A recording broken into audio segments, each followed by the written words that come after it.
searching so long, trying to feel what I should feel. And I was certain, oh, I'd never find a way to heal. Then I found you when I lost my mind. So what if I'll never be the same? Let go of the hands of time. Found you when I lost my mind. Found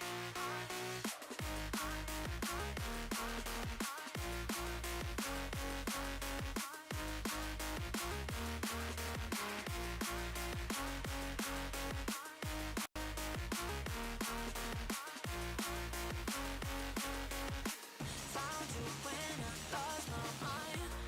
Hear them sirens playing from the start. Hear them sirens playing from the start, from the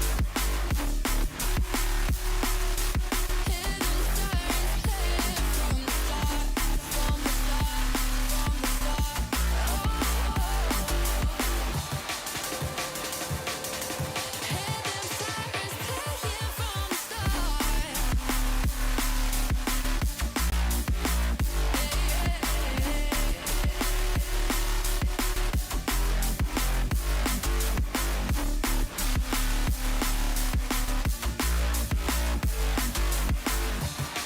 the start.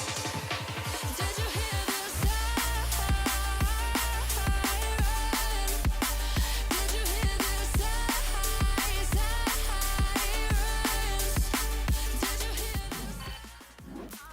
Hello, everybody, and welcome back to the Car Soccer Association. It is your boy Nate Dogg here, joined by Boss Radala. How you doing tonight, man? My brother, I am so excited to be getting into some matches tonight. We have incredible lineups all the way through for all three matches, and I'll get to join you for at least two of them. So I'm excited. How are you doing tonight? You know, this is my first time casting in the CSA, so I'm excited to see how some of these teams perform. I've never really seen any of the teams play from the elite level, so hopefully it's going to be a great matchup tonight. I know we have the Denver Shred versus the Atlanta Aces coming up here first. One of it being the 5th seed in the Western Conference, and the Atlanta Aces being the 12th seed in the Eastern. So hopefully it'll be a good game, but if the seeding speaks truth here, I might be a little concerned. It might be a good old broom coming out. Room, is that a guesstimation already? A prediction right off the rip? That's insane. No, I was Can't help I was it. gonna Can't say help it. it's early, right? It's early in the season. We just got through Major 1. There's a lot of Rocket League left to be played in CSA. We've still got Major 2, then we got playoffs.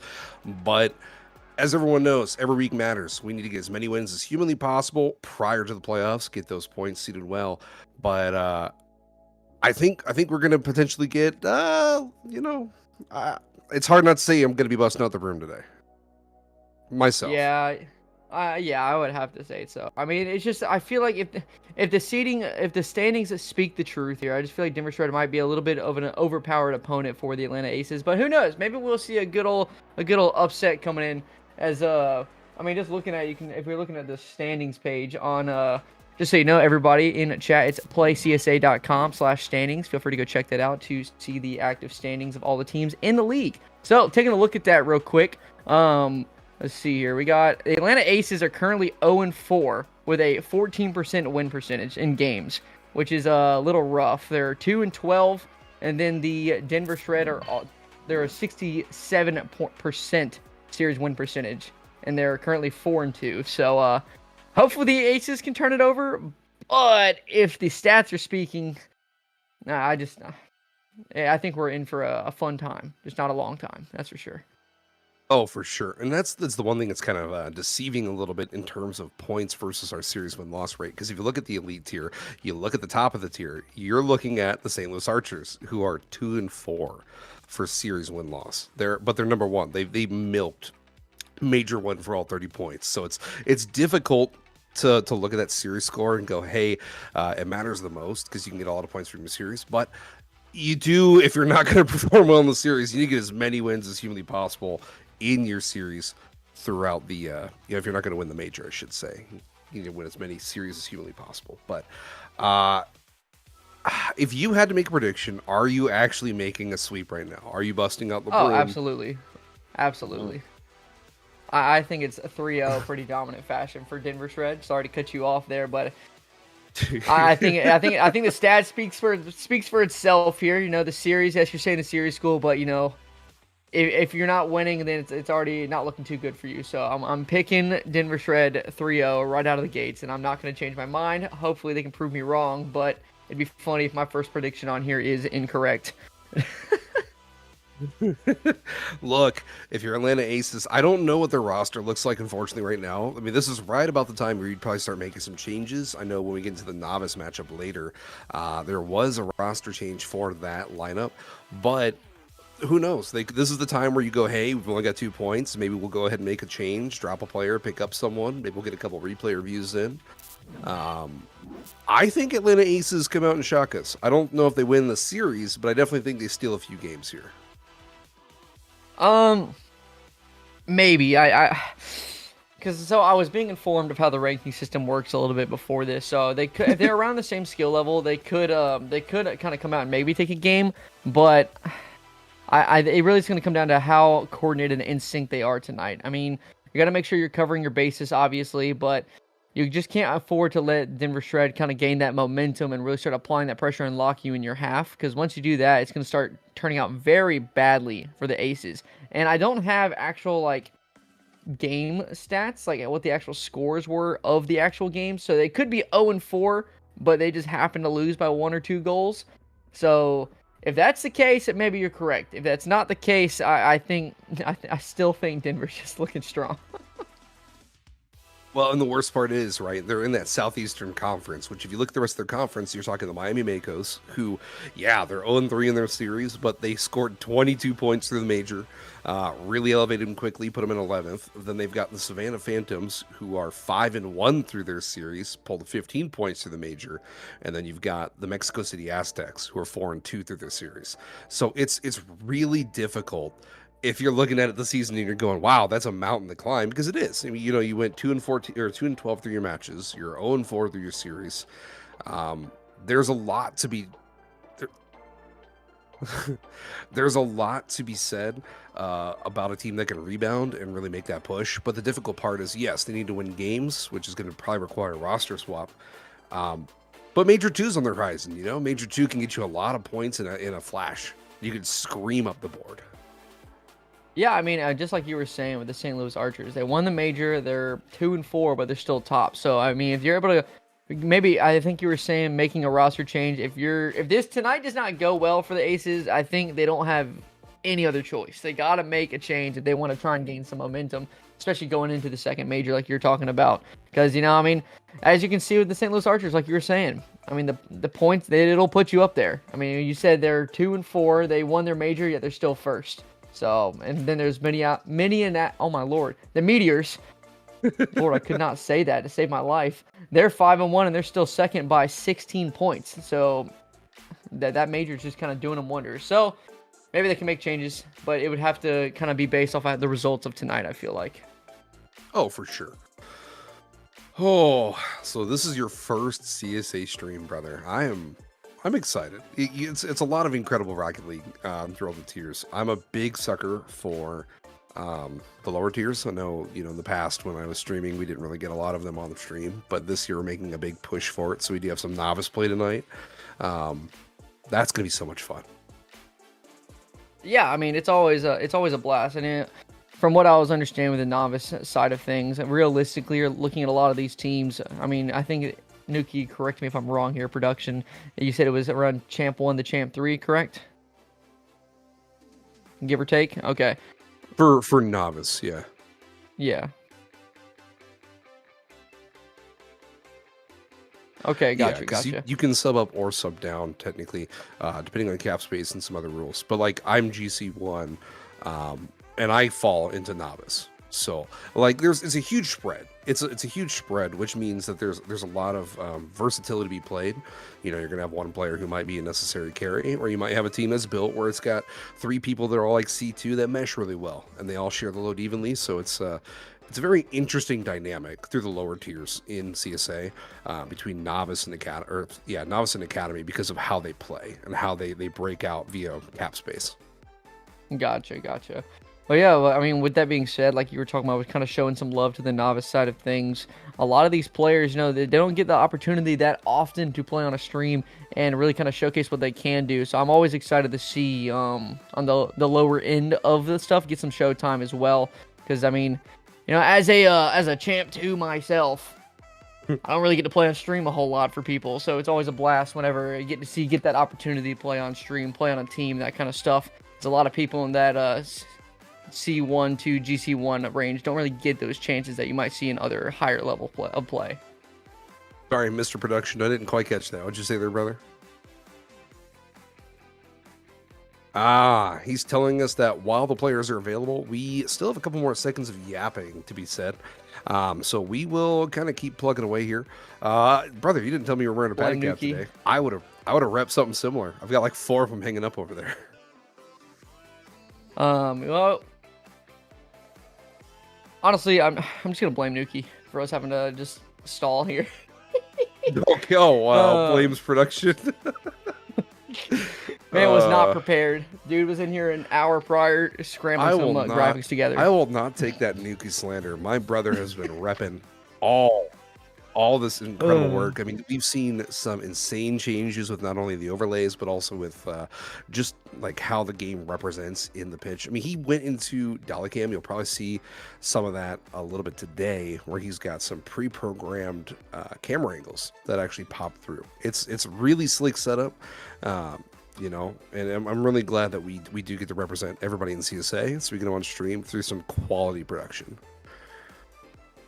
I do have to agree with the B-roll that you're talking about, because he did show me it. He kind of let me kind of mess around and kind of learn how it works a little bit. So I got to kind of see how it would work in terms of a stream process already, and it looks outstanding. I love the idea of it. It was very nice, because I know one of those things I've always talked about was like, how can we, or like leagues and other types of competition, kind of mimic that RLCS style of getting that B-roll when matches are starting? Because, it's cool. You can do B-roll and maps, whatever you want to do. But in reality, if you can't see the players there, it's very clearly just filmed in a private match. So it's always nice to see people like Nuki come out and make those type of changes just to get destroyed by Bacchus mod getting removed. Oh, don't stick a finger in a sore wound. Come on, man. It's going away soon enough already. I had to. It's a tragic loss to the community, but hopefully Nuki can find a way to bounce back on that one, and maybe we can just go back to using default standard private match and B-roll. But I mean, overall, I don't think, going back to the matchup tonight for the Aces and Shred, is there anything that you think we should be a key item of attention for us to look out for throughout the series? Do you feel like it's going to be more of a demo-heavy type of game? Do you feel like it's going to be more passing lane and control? What are you feeling for tonight? I feel like when you get to Elite, you're talking about players who understand the general fundamentals of how rotations work. So you're going to see some demos, you're going to see some bumps, you're going to see some players really trying to open up spacing. What I'm looking for, the team that's going to probably develop into the best potential playoff deep run team is going to be somebody who realistically understands the fundamentals of infield passing. They're going to be looking for their teammate. They'll be supporting well with their second man, and they're going to be looking for the follow. They're going to be looking for, okay, I can't make a shot here. I've got 2 defenders, but if I dump it right here, my teammate can follow, shoot the ball, and we can get a goal. So I think you're going to be looking for efficiency. I think you're going to be looking for team plays, and I think you're going to be looking for generally just good support. I would have to agree. And the best part of that is the passing lanes could be a very key factor here, especially if you have a threat on the field that can have the potential to make a play happen if need be in a very mechanical play. Because not only are you able to kind of use that as a threat, it's almost like a triple threat type of situation. You got a guy who can do it himself. You got people who are very coordinated in the passing lanes and able to kind of do 1-2-1 combos and stuff like that. As well as, if you get a little bit of physicality mixed in there as well, it just becomes all kinds of situations, because in order to score, you got to make your opponent awkward. You got to make them kind of commit to a guess of a scenario. And the best way to do that is through bumps, passing, and kind of making them zigzag back across the field. What'd you say, Mr. Nuki? Oh! We're going in. join. We have been given the go-ahead by production. We are ready to get our players on the pitch. We are not going to gap any longer, and we can get right into incredible CSA Rocket League action. Game 1, your Elite Series underway. Yoshi getting a favorable kickoff here, flows right underneath the ball, opts to put it straight to the ceiling, but Frihole is already there to contest. Yosh putting it out towards center, might have the follow, gets the flip reset, but doesn't get to do anything with it here as it's swatted away. Frihole putting it back towards the corner here. Alon's underneath the ball, fakes the first touch, leaves it for his teammate, but it's going to be pushed away. I mean, we've already seen it now, Nate. It's only been 20 seconds, but we've seen a litany of shot opportunities. Nothing horrifically lethal, but a lot of teams really just trying to find where the gaps in the defense are going to be. Yeah, absolutely. From what I'm seeing right now, it looks like they're having a lot of opportunities present themselves, but there just seems to be slight communication errors in terms of those double commits, kind of creating those chances. As this one could be there, gets the fake on one, Flo sneaks it through, couldn't get the save on the goal line, as that one will bring the Denver Shreds to a 1-goal lead within a minute of regulation. Well, and that could be dangerous, but there's still a lot of Rocket League action here in Game 1. Frihole DMs, splitting the 50. Yosh can't make contact, flows underneath, has control. The dive by Yosh to make contact there, probably the smart play. Just try and obfuscate any form of Denver's attack here. Alon's misses contact, lost attempts with the follow, putting it over to Yosh. Yosh can't follow with no beans, so Flo's got control. Goodness, there's a lot of meeting in the middle, meeting in that midfield. Neither team really wants to overextend. As I say that, oh, what a dunk! Alon stuffing it through. I mean, that's just unfortunate here. You can see the accidental pinch coming out in the midfield. Firing it there is that Frihole couldn't get there and get that one cleared out as Alon's there to kind of just muscle his way in. Those type of situations don't come too often, but you got to make sure you take full advantage of them as Alon's did right there. Denver Shred now up by 2 goals, potentially another one, but Yoshi is there to take control, shuts down DMS, but Flo leaving this one in the neutral zone, but no boost in the backfield. A dangerous position to be in. This one's just a floater, but DMS gets there for the clear, giving his team some space and time that they desperately needed. But one off the back wall creates another chance and a little bit more of a threat as now Alons tries to get a second, can't follow it up. And you can, like you were talking about, there's just a lot of neutral zone midfield play. You can see these teams kind of playing a little bit of a ping pong back and forth action, kind of getting that feel of each other. It's just going to be a matter of kind of figuring out those gaps. And right now, the Atlanta Aces are going to have to find some way to break through to equalize this game. Because right now, Denver Shred is just playing very solid defense. Well, they're playing solid defense, but Atlanta's making probably one of the most critical errors you can have when you're pushing up for offense. When you send your first man, your second man needs to be playing for the win 70% of the time. They're looking for that win. They're looking for the follow. If you don't have that aggression, you're never going to make it past the midfield. You're just going to keep getting your shots shut out, pushed right back down the pitch, and then you're stuck on defense, which I feel like Atlanta's already finding themselves into the circle of. But hopefully they'll be able to find just a little bit more support out of the midfield, somebody waiting for that second touch, somebody looking for the follow, and then they'll be able to actually convert that for a goal. Frihole tries to set one up here. Tempest gets the shot, finally finds one through, bringing it back to a 1-goal deficit. Just like you were talking about, they finally started connecting on some of this passing, kind of being a little bit more creative. As you can see, Tempest kind of gets the read before DMS can get there for the save. Bringing a team that could be the confidence booster they needed, because the key part here for them is, yes, they are making those fatal mistakes, but at the same time, as long as you can clean them up in the moment and start trying to capitalize on other opportunities and play through your teammates, you can still win this game. The key here is you just got to outscore your opponents if you're playing really bad defense. And right here, they are making a show and a run for that as a Flo tries to get a pop up here, but into the hands of Frihole.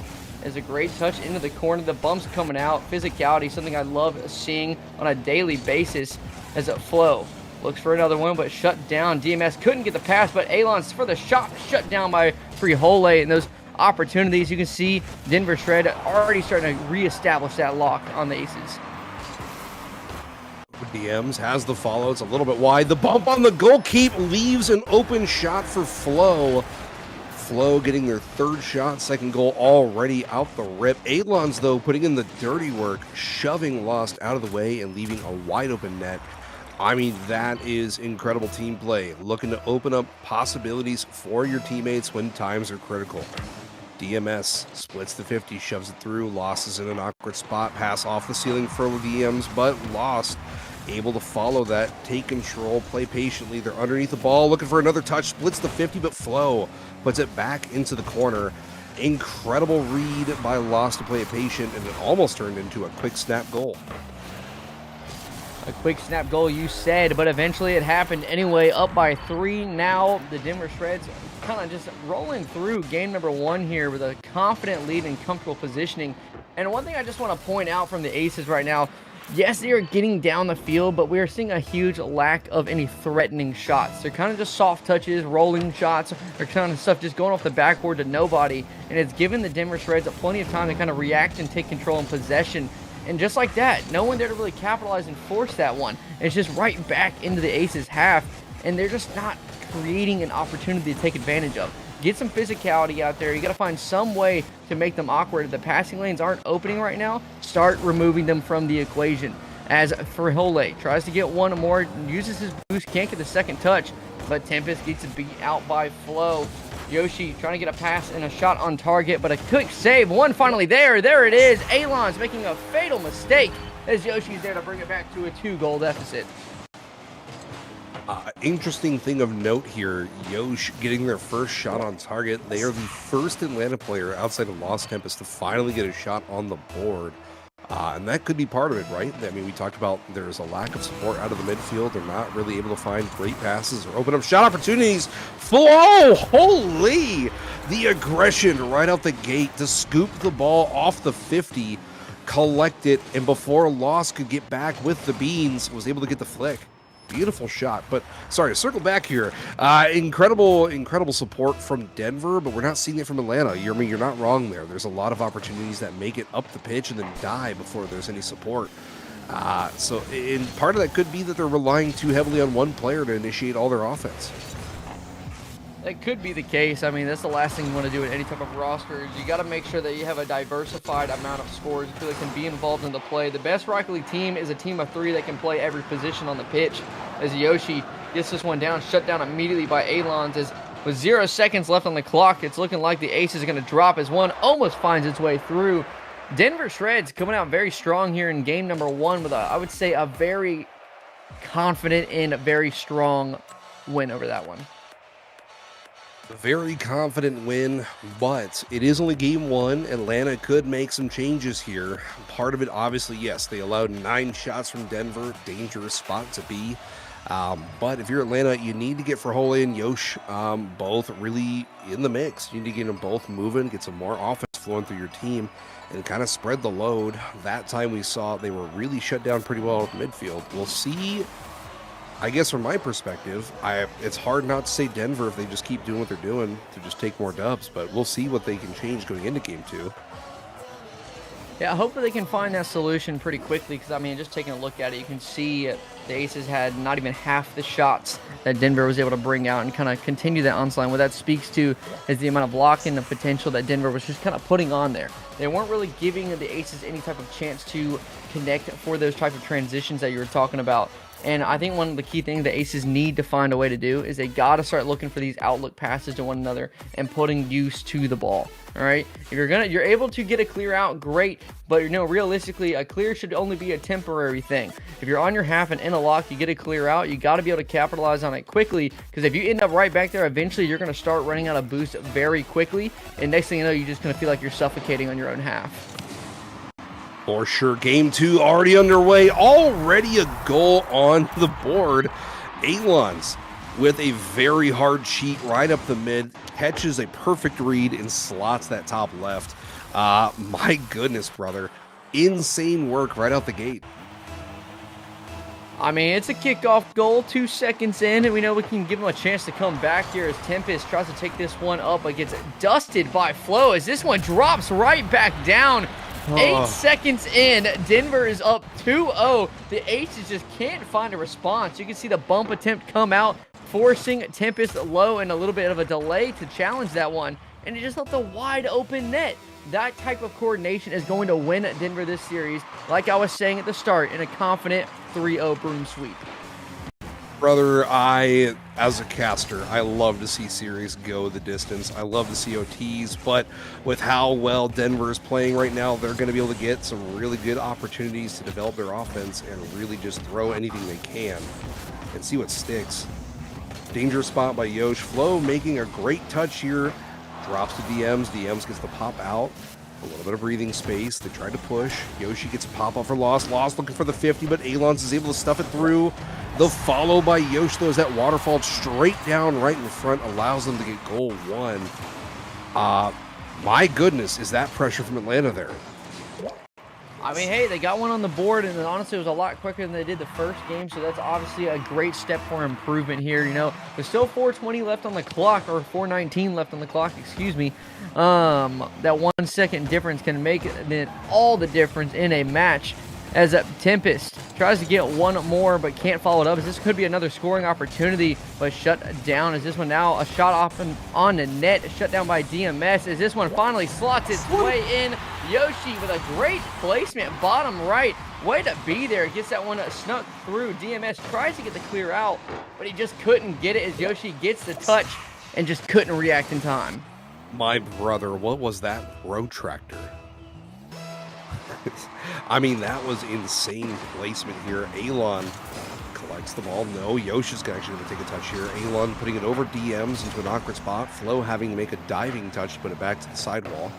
DMs drops the Flo. Alon's is up for the follow. Takes the touch, puts it off the ceiling. Flows with the follow, but splits to 50 with Lost.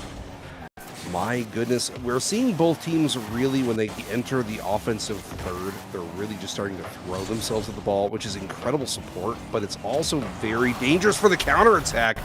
What a deletion. Flo following through and deleting the goal keep. That was a great demo from Flo. It created the wide open net for Alons. And those are the type of heads-up plays that you need to be aware of. And especially if you're in that defensive position, you got to expect the demo coming there, as you're the last man back. You're the last line of defense. So you got to see that coming and be able to respond very quickly. So that way you aren't leaving that net wide open for an opportunity for your opponent. But Yoshi trying to get a follow-up on this one, as this one bounces out into the corner, gets it past two. Can he follow it up? No, he can't get the shot on target. As once again, that second man position, he's either just too far or too close to be involved in the play, and they're just missing so many opportunities, not able to capitalize on it. As that Flo looks for the pass midfield, shut down by Tempest, and just like that, the Aces could be back in the game. But DMS with a great read and a shut down by Frijole and a free ball. The Aces having some momentum here. All right, they're gaining some momentum. It's a lot closer than it was the first one. Maybe it was just a warm-up game. I think it could go to maybe game 4 if they keep playing like this. For sure. Frijole trying to get some breathing room here. DM's dropping it back down for Alons, who splits the 50, flows with the follow. A diving touch by Yosh keeps that out of his own net. Alons tries to get a pass center. Yoshi dives for the 50 yet again. All three members of Atlanta are sitting without boost, having to play very dangerous last-second touch defense. Yoshi takes the half volley off the backboard. DM's looking for a top left slot. It's a little wide, but Lost attempts not going to let that develop. DM's, no, Flo passing it back to DM's. DM's tries to shove it through. Yoshi, though, with a quick clear.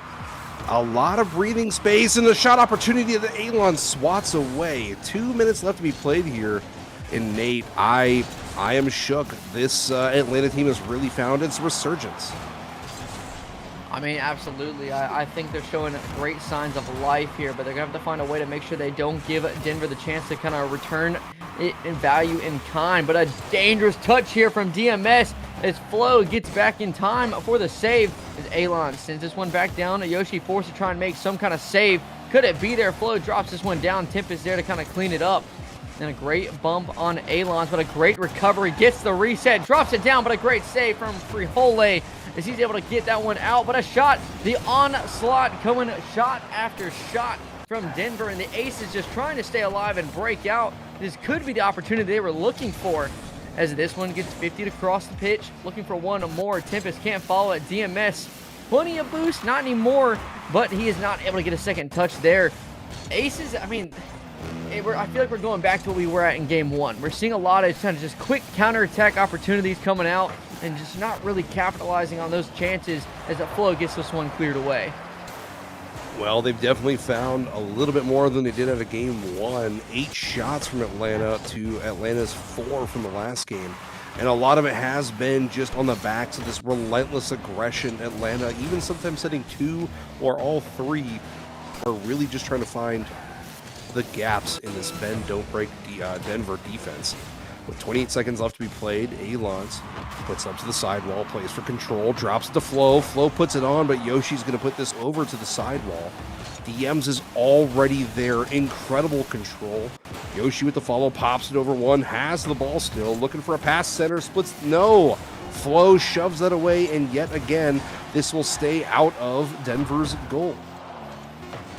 I mean, right now it may be there. You can see Denver just doing everything they possibly can to keep this one there. But now dropping it down, Denver will go up 2-0 in this best of 5. So, I mean, the Aces, Atlanta, they showed some signs of life, okay? They did a lot better. They had 9 shots. They just weren't able to capitalize and convert on the goals versus, honestly, Denver also only having 9 shots. So it just came down to the wire. That's what we like to say is good Rocket League. That each team had a lot of saves. They had a lot of shots. It just came down to that one goal to capitalize on. But they're going to have to find a way to be on the winning side of this going into Game 3. Otherwise, they are at the limit. They're going to be losing the series if they drop the next one. And it's kind of all or nothing at this point. Do you think Atlanta has it in them to turn things around here going into Game 3? I think realistically, it's going to come down to being able to get that second man involved as much as possible. All right, their second man, we've seen it a couple times already. They start kind of lacking, falling behind. They're kind of not keeping up with the pace of play of the rotation.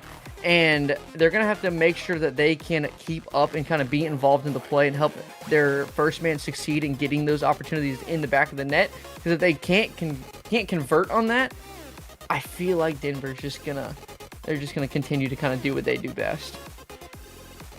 I don't know, man. Atlanta is struggling to find some breathing room at times. At times, they're throwing the kitchen sink at Denver, and Denver just doesn't break.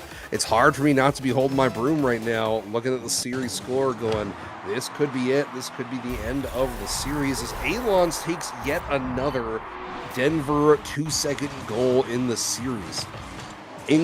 That is such an incredible hard cheat. Alons literally was on that ball, I think, before it retouched the ground off the split 50.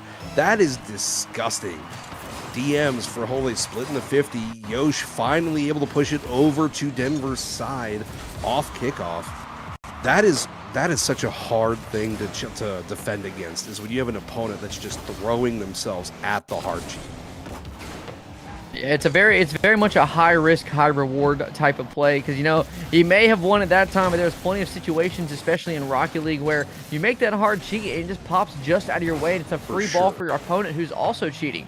So high risk, high reward. I like to see it. I like the attempt and I respect it. But at the same time, you got to be careful because, you know, last thing you want is it to kind of go against you and kind of burn you in the end of the game.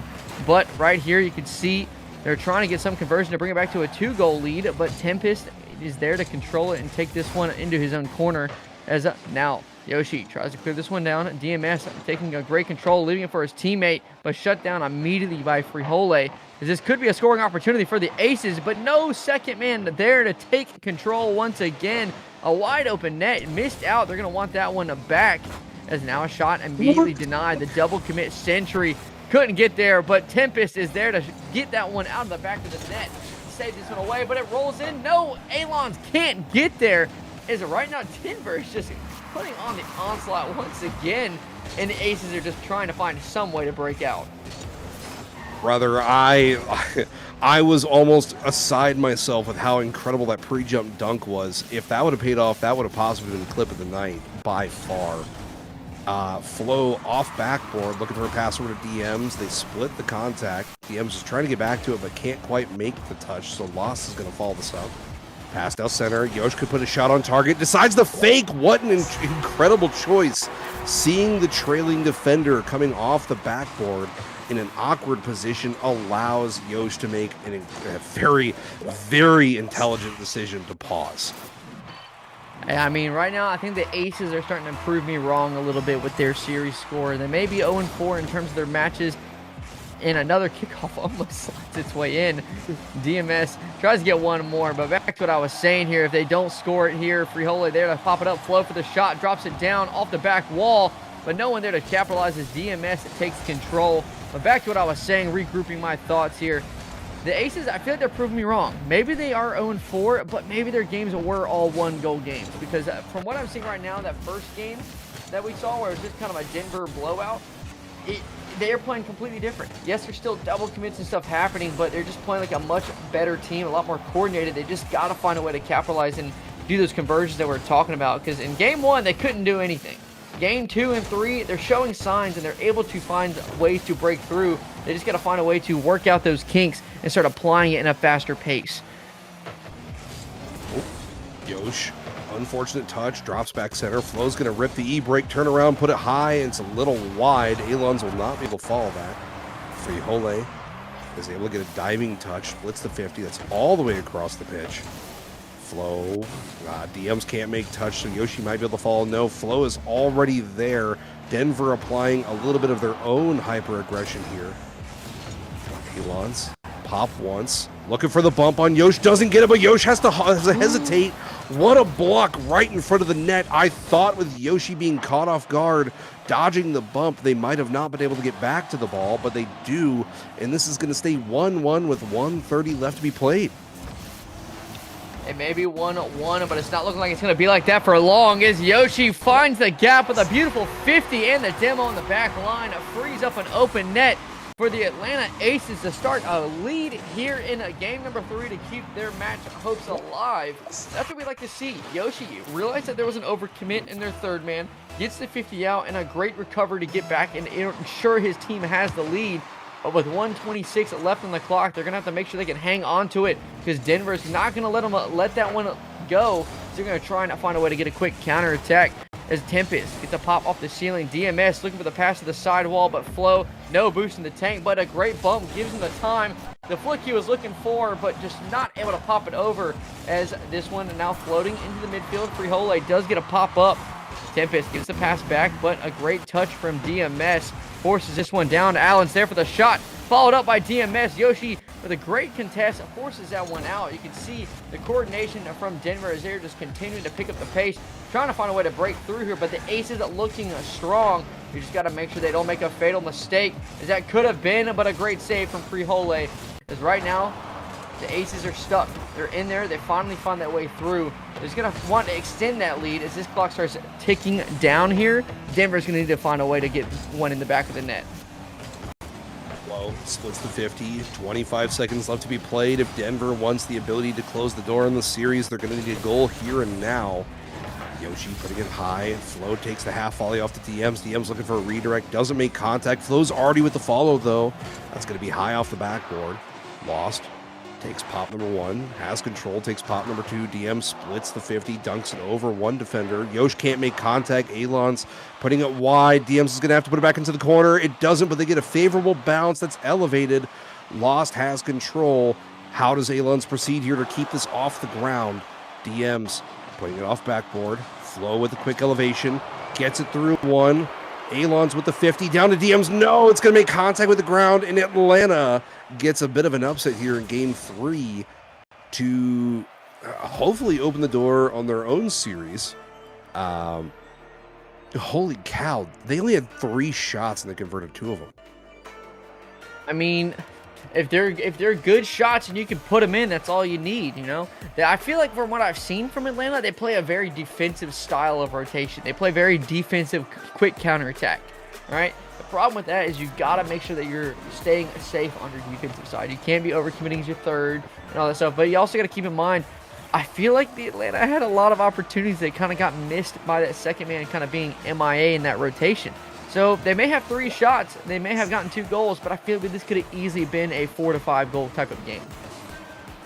It really could have been, but I mean, especially when you get up, when you start moving up to the CSA ranks, we're talking about elite, which is about midway. The difficult portion is as you start moving up, the defense obviously improves. You're playing against much better defenders. Pulling a 66% shooting rate at this rank or this tier is by and large unheard of. I don't know if it's just that they weren't getting a lot of great passes against the back line, or if they were able to just get a couple quick snap counterattacks.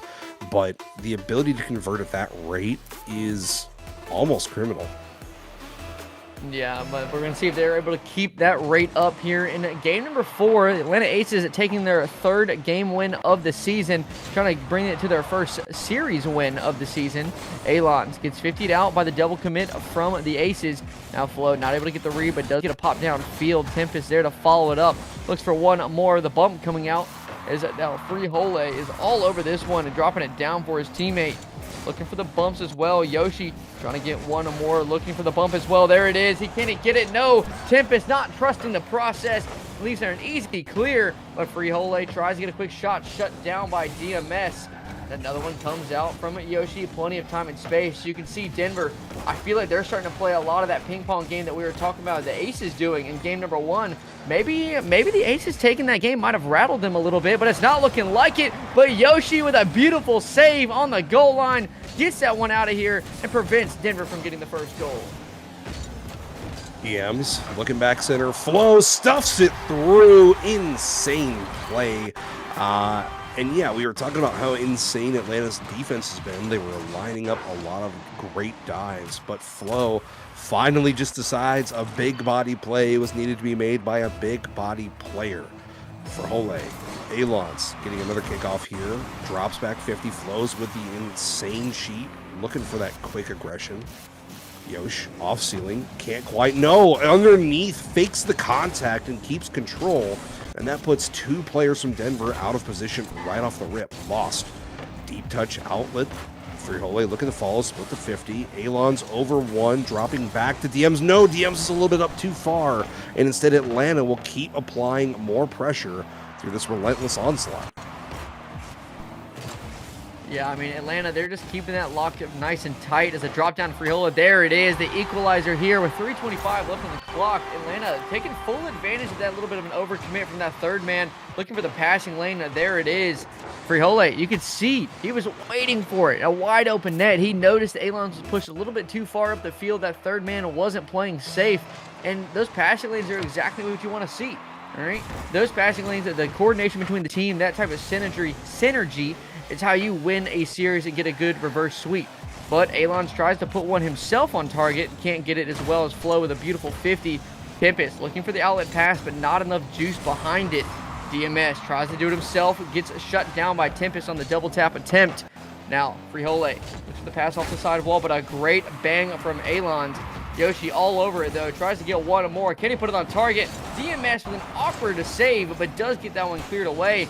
Right now, it's looking like Denver's a little bit kind of stuck on their heels right now. They just don't seem to have a response other than that first goal. They kind of had to muscle their way in. Right now, the Aces just seem to be controlling the entirety pace of the pitch right now.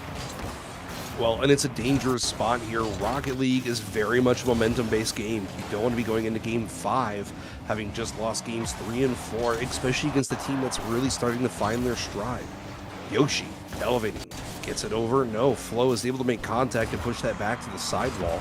So instead, Alons is going to be able to look for a double tap that might drop down. No, waterfall's a little bit too low, so Flo can't follow. Flo deletes for Hole, though. That's still a very dangerous spot. A little bit of a bounce. Fakes the first contact, tries to flip it over, but Flo saw that play before. Wasn't going to let that play develop a second time. Not at all, as this one gets cleared down the field, but a free ball for Alons to take control. But Frihole there for the read. Can he get the touch off the back wall? He does. Drops it down. It's going to be in. No, it's off the crossbar. A missed opportunity for the Aces to take a lead here. But it was a dangerous read and a hard one to follow at that. And now Alons looks for one, but an awkward touch. You can see the little bit of panicky starting to come out in some of these challenges as these teams are looking a little awkward. But Tempest tries to get one himself. Can't get it, but it's going to be forced into the hands of Frihole. The pass with no one there to collect it except for Tempest with the 50. A dangerous position here for the Aces as they started kind of getting bumps and a little bit more aggression from Denver as they're starting to kind of make some awkward touches. All right, you see a lot of bumps and a lot of physicality starting to come out, and you can see Denver's just kind of waiting for the Aces to kind of bang the ball back to them. They're playing a lot more patient while also having that extended man go out and get bumps and demos. As it almost showcases right here as another shot comes out. There it is. Denver shred up by 1 with a minute left in regulation.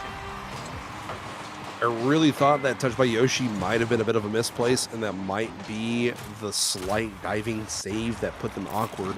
The touch off the ceiling, quite frankly, if they would have been able to lead that 4 for Hole, it would have allowed them to put it back into the corner.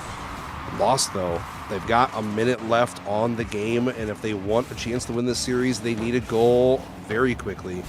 Yosh deleted from the game. Alon's putting it off the backboard. For Hole has the outlet, collects the 100. DMs is going to let them take the shot opportunity instead. They play great shadow defense and clear it away. 39 seconds left to be played here, Nate, and I am a little bit nervous if I'm an Atlanta fan. Yeah, I mean, right now, Atlanta, they had a lot of momentum going into this one, and it seems to just kind of be faltering here at the finish line as they were just trying to stay alive in this best of 5, but Tempest tries to say, I'm going to do it myself, gets a great pop down, wide open net, a great play from Tempest as he's able to set up his teammate for success to equalize in the very last second here in game number 4, I believe. Yeah, it feels like eternity, but it is game 4. Well, I was trying to watch the stream, but I did. Yeah, game 4. It was behind and I couldn't see what it was, but they managed to do it themselves and bring it back. That's what we like to see with 10 seconds left. Can they pull away here and take the victory? As that could be the vote of confidence that the Aces needed going into this overtime. Let's see if they drop it down or keep it alive. Friole, full boosted tank, tries to bring it down the field, but it looks like Ayland is going to drop it down. Ladies and gentlemen, we have an overtime. First overtime bought by Los Tempest with an incredible big body play. DMs dropping to Yosh. 8 seconds has already elapsed here as Alon's going to take the pop. They have the follow, not a lot of beans, so Lost takes control. Both teams playing almost skittish, neither wanting to overextend here. Lost drops back for Hole. Hole gets an awkward touch where Yosh now has to quickly follow. Pop forward, Alon splits the 50. Flow, one-on-one situation, not a lot of beans. Opts to get past the defense, looking for a pass center. Off ceiling, can't get it on target. No, Alon's with the follow, but that's swatted away by Yoshi. 40 seconds have been played, Nate, and this is already turning out to be an exciting, potentially final game. I mean, I would have to agree here. I mean, from what I'm seeing right now, these teams are playing at their peaks, trying to find some way to break through these defensive lines. And as this OT timer starts ticking higher and higher, I know the nerves are going to start coming in here for the Aces as the Denver is trying to shut this one out and close it in a 3-1 fashion. As Yoshi tries to follow up in a bang downfield, a wide open opportunity. There's a great redirect from DMS, followed up for the shot, but Ayland couldn't get the touch as this one could 50 in, but Tempest is there for the clear. In a dangerous position for DMS, but a great pass back to Alon's, as this one could be the drop down one they were looking for. As Flow, plenty of boost, trying to get a great touch and control, fakes out one, but couldn't get it past as the 50 comes out. As now a challenge, a fake from DMS on Tempest, a dangerous one as this could be their left post. DMS couldn't get the redirect.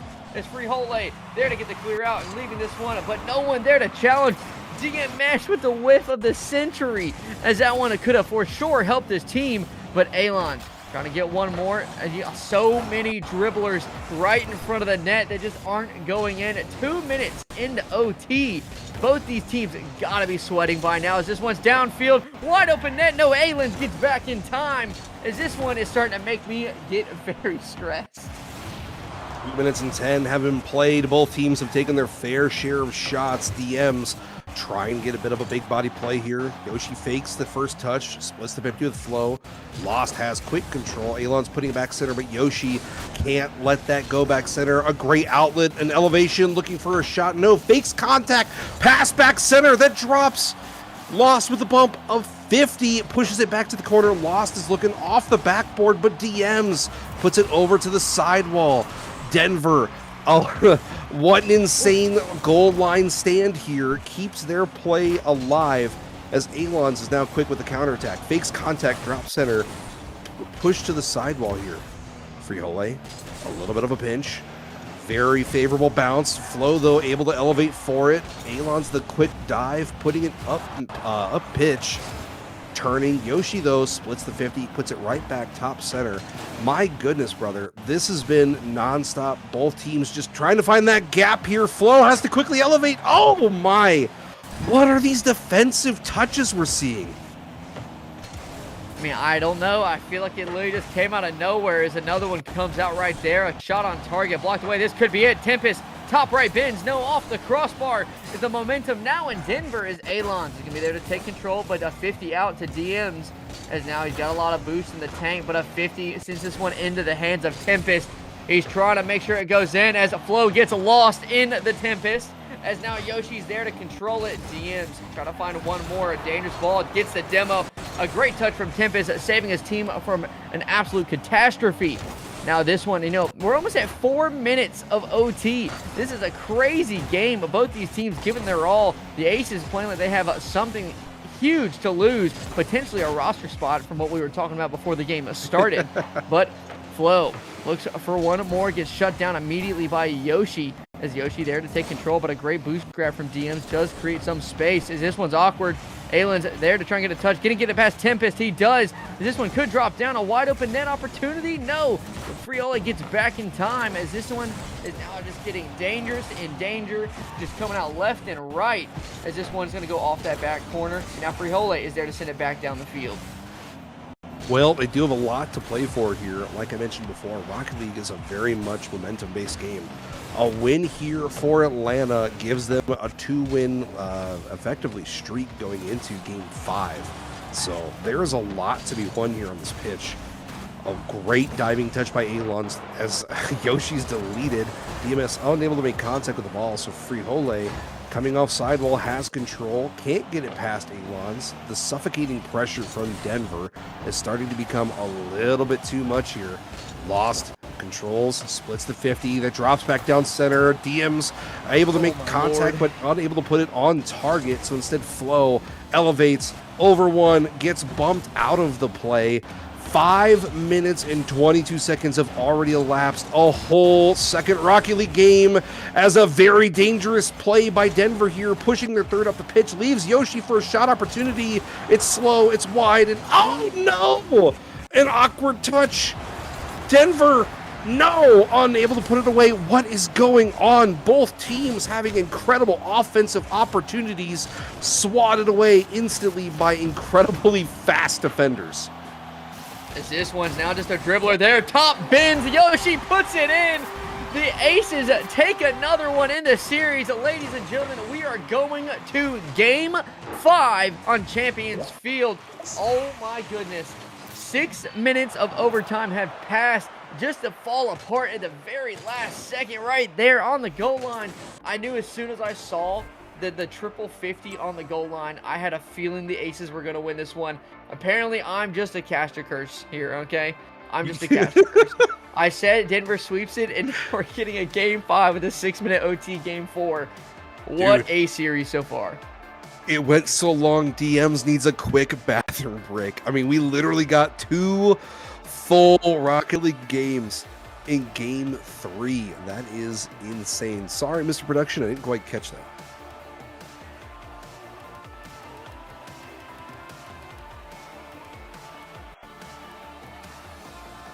I will leave it up for him. We'll see if they want to call it or if he's going to be back. That's what I'm wondering. So maybe he's a quick runner. Who knows? But anywho, 6 saves from Yoshi. I mean, that is absurd. Dude, I mean, Yoshi keeping his team alive here, all right? 6 saves is a lot of saves to happen in one game. I think the max I've ever seen, though, was like 27, believe it or not. So, honestly, without Yoshi there, the Aces would have for sure lost this one. I think he was kind of a key player in their momentum change going into game number 4. And I think with that momentum change, the Denver Shred is in a very dangerous spot for reverse sweep territory. All right, the nerves are going to be racking up here. The confidence for the Aces are definitely skyrocketing through the roof. So we brought the broom out. I know you've got it with you, so we had the chance. We thought it was going to be a sweep, but honestly, the Aces are surprising me. They're surprising me today. Aces found their footing and immediately found a way to make a quick counterattack. I mean, dude, 2 straight dubs back to back. They've got to have that confidence. And if you're Denver, you got the nerves. They're on your shoulder. But who knows? Maybe DM's got the bathroom break buff. They've got 32 seconds left on the stopwatch, though. We'll see if they make it back in time. Oh, you picked the Paris field. Dude. Terrible. Production fail. Crazy. No, we'll finish it up here. But Nuki, I was looking for my phone for the stopwatch and I forgot I'm using it as my camera. So, yeah. Anywho, Crazy. 10 seconds left on this quick timeout. 60 seconds on the clock was total. It's going to be interesting to see because I'm about to call it right now. That is their 1 minute timeout already over. I think it was. One team. Oh, I think we're good now. All right. Nope. I won't. Yeah, Yeah, it was Atlanta. It was Atlanta. I mean, it's not going to matter regardless because this is game 5. This is win. This is do or die. This is it. This is the end of the series regardless. Alon's, though, quickly getting the offensive pressure applied. Has the flip reset, but Yoshi able to put it back into their own corner. Dangerous spot here. Yoshi takes control, gets it past one, gets a incredible flick off the side. Oh my God. What is that? I mean, that was disgusting. There was so much power behind that off the corner of the wall.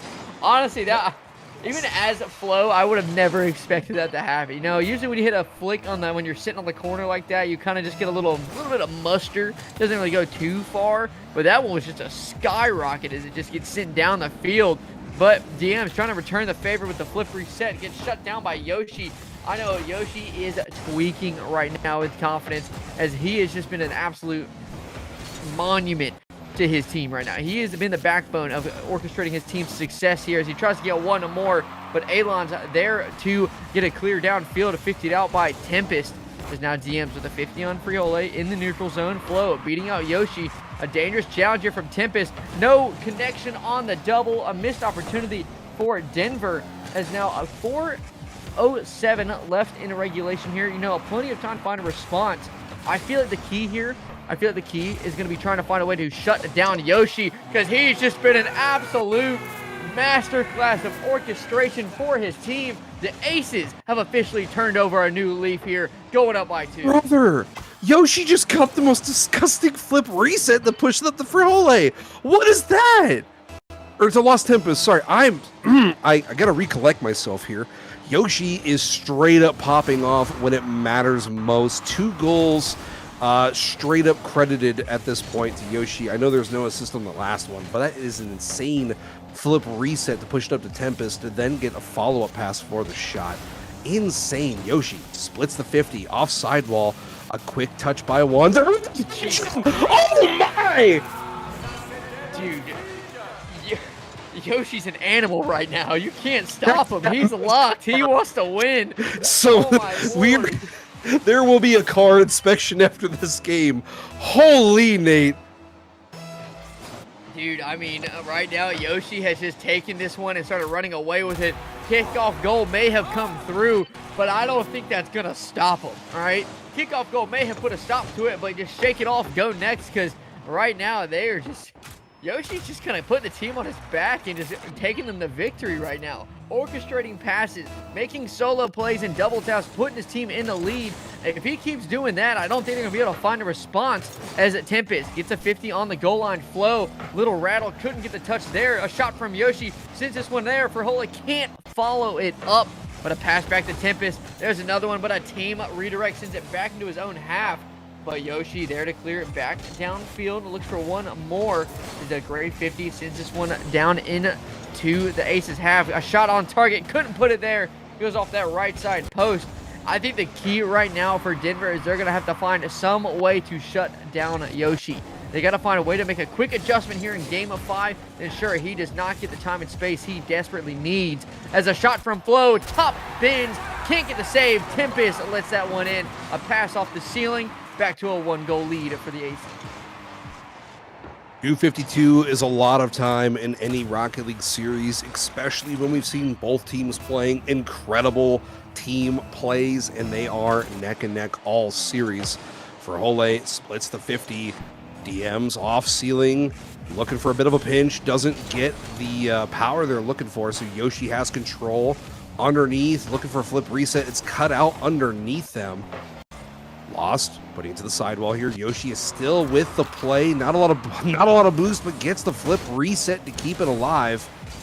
Quickly diving up is Lost, but that's stuffed through by DMs. DMs looking for yet another 50. Can't quite get to Frihole, who has 100 beans in the tank.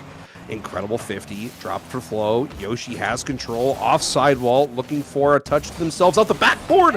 Oh my goodness. He almost busted out the protractor with 2:11 left to be played. That statement seriously, but DM's trying to follow it up.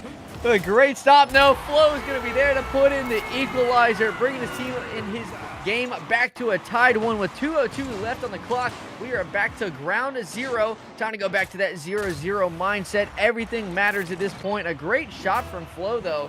I mean, dude, I can't take the protractor calm seriously, bro. Brother, did you see that angle, though? That was criminal. It was beautiful.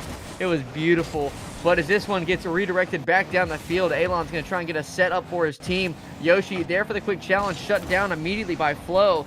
As this one's going to go back in favor of DMs with plenty of boost and time to take control.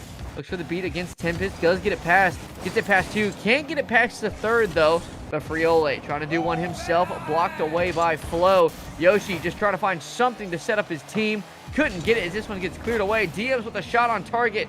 Right now, I think boosting their third man position for the Aces is going to be the kryptonite here. As every time I've seen them, that third man, it's just almost no boost to the tank to try and make some type of challenge or some type of play for his team to set him up for success.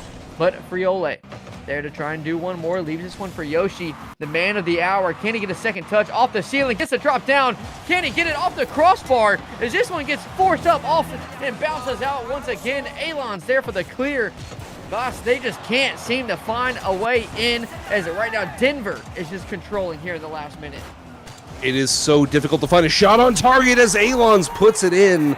I was going to say Atlanta was swatted away by the fourth defender, the crossbar, but Denver, able to miss any form of that in the repeat, is able to slot for goal number 4. They were down insanely, and they've clawed back the momentum. They've taken the lead. Lost. Incredible 50. Alon's takes a bit of an awkward touch that leaves it wide open. That's going to be wide. No, Yoshi slots it. Only 17 seconds for the response. And Atlanta finds themselves tied with Denver 4-4. I mean, Yoshi is, like I said, the man of the hour. He's got 3 goals, 5 shots, as well as 2 saves so far, with almost 700 points here in game number 5. He's just continuously running Denver around the field, forcing some type of response in every engagement. But a tragic one. Oh, goal right there. Catastrophe for Denver. He played for the shot to be on target. It wasn't. Hit the post. Just a bounce right back for the own goal. Honestly, at Tempest, that might be a soul crusher, but you're just going to have to shake that one off and kind of go next on that play. For sure, they've got to be the Teflon team. Don't let anything stick, as they have 30 seconds left in this series. A great flick by Yoshi puts it over one. Alon's, though, already with the follow. Frihole trying to drop it down to Lost, but the split 50 by Alon's keeps this play alive for Denver. Alon tries to cut down the pace. They're definitely pulling this defense in multiple directions and keeping them out of position. Yosh putting it up pitch. DMs is going to take this back to their own third. They don't even want to let this very dangerous Atlanta team take any more shot opportunities, and that is going to end a very close, great series. Oh my goodness, Denver somehow pulling it out. I mean, that was a very fun game 5. Honestly, a very fun series, especially for my first series of CSA. You know, are they always this amazing to watch? Is it always this way? Brother, there's always great players on the pitch, but it's very hard to say, yeah, every Rocket League series we have goes the distance. Because I was just like, if this is what it's like, this is a great first impression for me. I mean, just taking a look at the stats so far, I mean, I've got my good old handy-dandy Carl tool up here. But overall, Yoshi, the only one on the pitch who hit 100% not conversion, but in terms of overall stats and their score, according to Carl. So, I mean, he was clearly just the man that needed to do everything on his team and on the pitch to create an opportunity.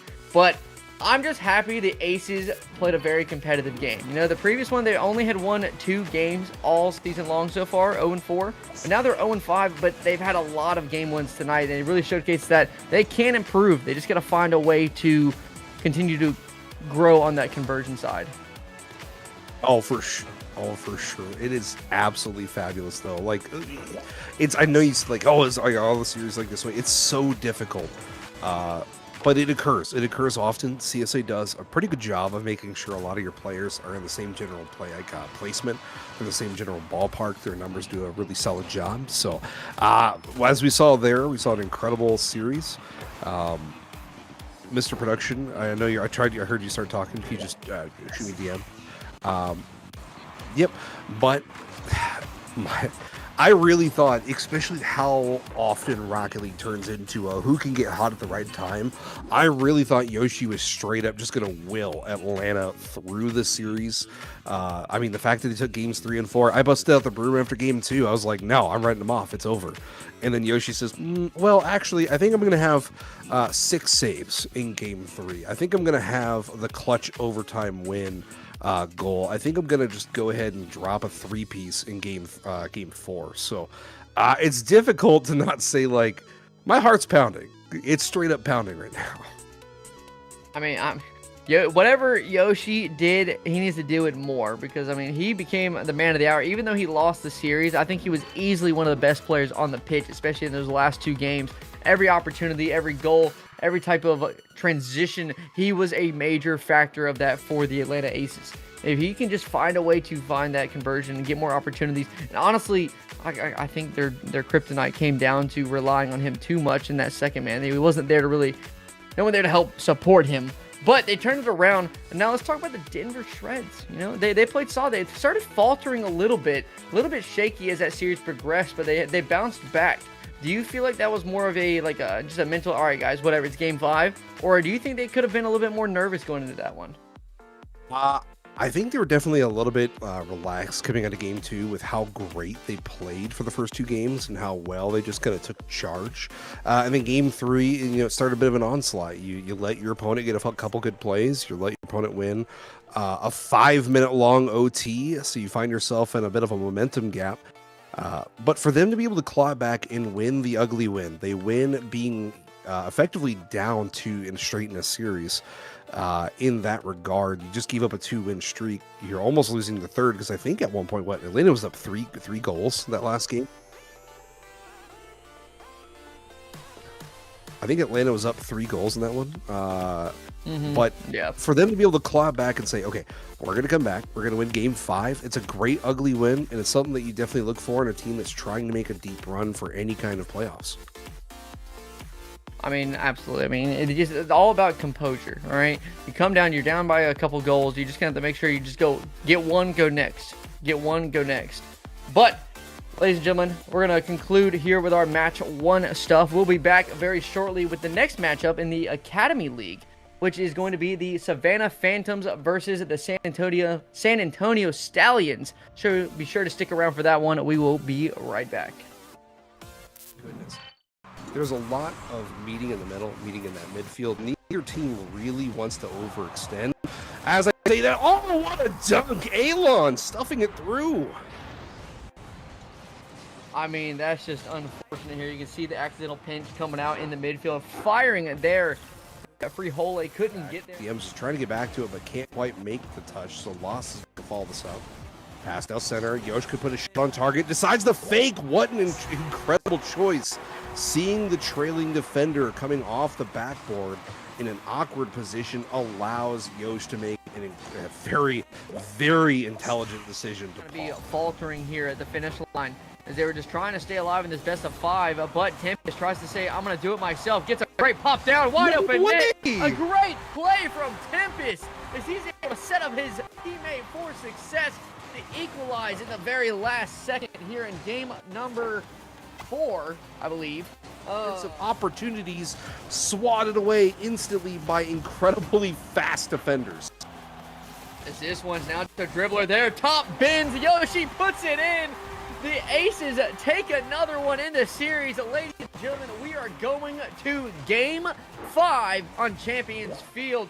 Oh my goodness. Put it back into their own corner. Dangerous spot here. Yoshi takes control, gets it past one, gets a great flick off the side. Oh my God. What is that? I mean, that was disgusting. There was so much power behind that off the corner of the wall. Honestly, that even as flow, I would have left in regulation here. No, plenty of time to find a response. I feel like the key here, is going to be trying to find a way to shut down Yoshi, because he's just been an absolute masterclass orchestration for his team. The Aces have officially turned over a new leaf here, going up by 2. Brother, Yoshi just cut the most disgusting. Continuously running Denver around the field, forcing some type of response in every engagement, but a tragic one. Oh, goal right there.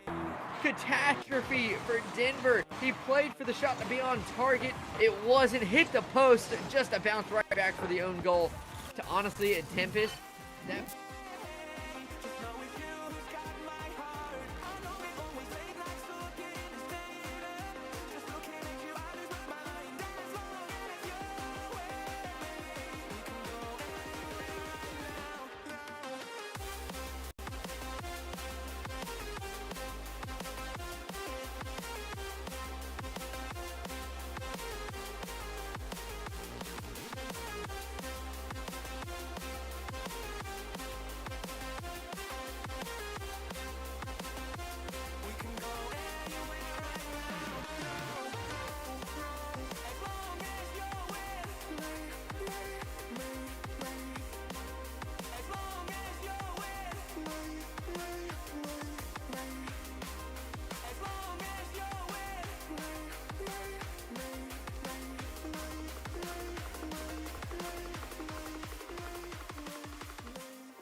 Welcome back to more CSA action. We are getting back to you live with series number 2. It's going to be a novice series between Academy. It's Academy series. Getting ahead of myself.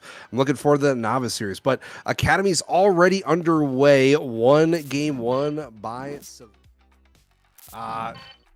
insane outlet by Avex here. They had a bit of a mix up here. We had Oversized Frog as a new addition to the Savannah team. We could probably just get right to the plays on the pitch whenever you are available, Mr. Producer. Because they are already getting back into game number 2 It's going to be a really interesting series, though, Nate, to see a team that just had a recent addition as of literally today, as of 2 hours ago. Oversized Frog was picked up by the Savannah team against San Antonio. So we'll see how that changes up here, and we'll see what that looks like. Yeah, I mean, if they can make those changes, see how they that chemistry works out. You know, sometimes changes can be a good thing, sometimes they can be a bad thing. So it's all a learning process going into this. So I'm curious to see if they're going to be able to really implement that chemistry going into this one. I think it's going to be a very key factor, even though they may kind of be starting off a little rusty, you know, going out. But if they can turn it around, play strong, and kind of showcase what they can do, kind of show some potential, I think it could end up being a very good pickup in the long run. Fives, a bit of a deep outlet here. Avex putting it off the ceiling. Ooh, Jet's going to have to dive back in. Looking for a touch off the sidewall here. Has control, no. Cletus is going to dive in, make the favorable touch. Fives, wanting to play a little slower, but Oversized Frog does not want to let any plays develop this early on in the game. So instead, Jet's going to put it all the way back to the corner. Cletus swatting it to Avex. Avex with a follow, looking for, no, fakes the pass out center, tries to stuff it through, but Onyx had the read. I'm glad Onyx was a bit more aware to the situation than I was, because if they were paying attention like I was, they would have been scored on. I thought that was going to be a pass mid. I'm going to be honest, you're going to have to take it for a second. I can't seem to get in the lobby. Onyx tries to get it through. Five swatted away here. Avex Inceptions collects a couple pads, diving up, tries to split the 50, but Cletus is going to push it out. Jetwind with the follow. Fives, quick elevation, putting it off backboard. Avex doesn't let that bounce at all. Able to get back to the 100, putting Fives out of position and a bit awkward. Cletus off sidewall. Onyx with a redirect back into their own corner here. Oversized Frog has the collection. Bit out of beans, so they're not going to be able to follow here. Jet quickly elevates, tries to clear Cletus away. Avex with a deep outlet, but Fives is in the waiting, has the perfect placement. Fives off backboard, tries to get a pushed up pitch, and with 2:05 left to be played, Nate, there has been a lot of quick snap action, but nothing that has been concrete. Yeah, I mean, from what I'm seeing so far, it seems to be pretty balanced so far here in this game, as there's been a lot of kind of back and forth action, but one trying to come out right there from Jetwind, but shut down almost immediately. His Oversized Frog gets a shot on target and a team save somehow. That one manages to find its way out, but a dangerous position. Oversized Frog tries to put it in, muscled in by Jetwind, bringing his team to a 1-goal lead. A dangerous situation turned into an even worse one from that backboard clear. Oh, and a bit of a correction here. San Antonio actually took game one, not Savannah. That is my bad on the comms. Jetwind getting the kickoff here. Pops up high and wide.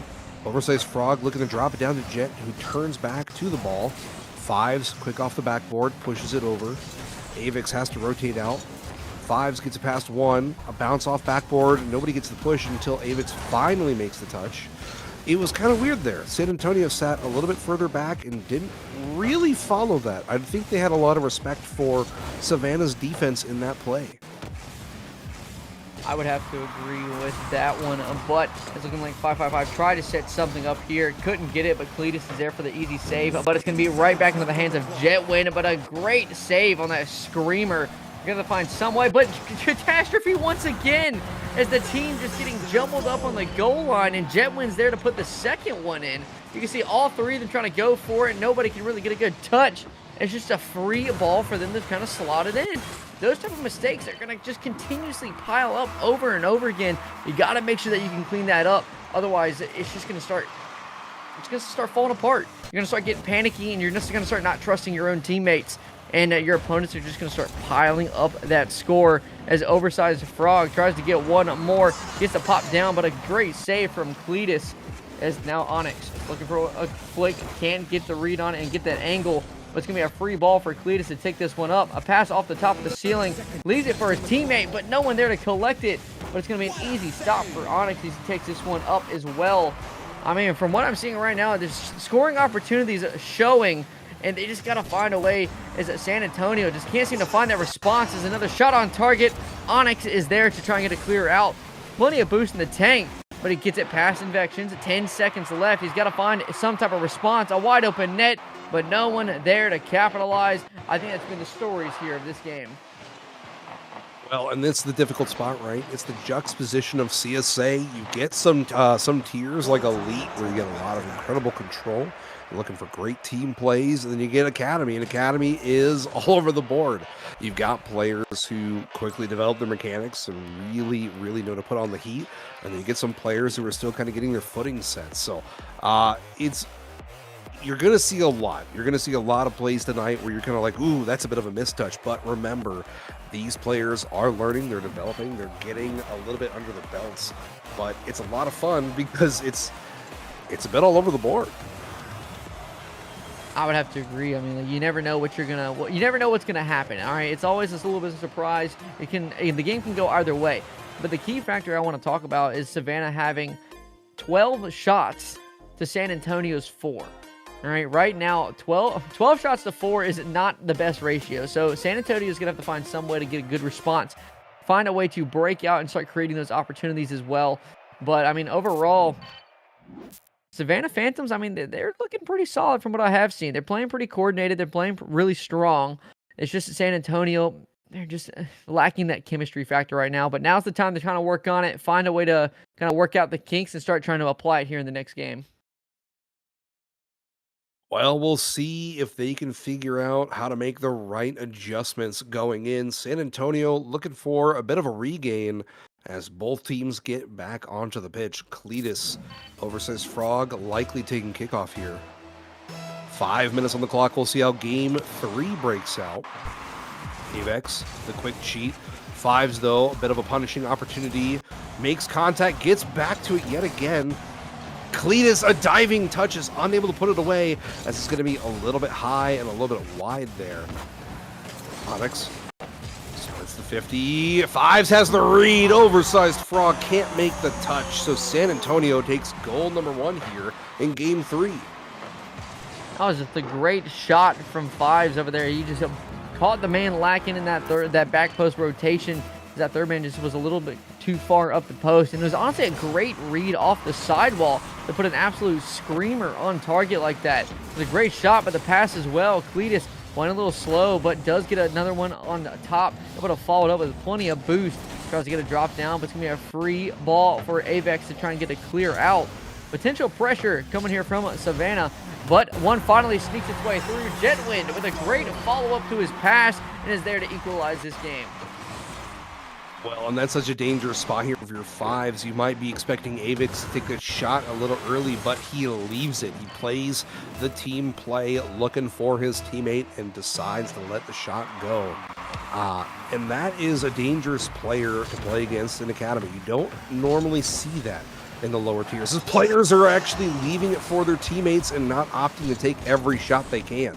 Oversized dropping into Jet. Jet swatted away by Onyx. Oversized quickly turning back into the ball.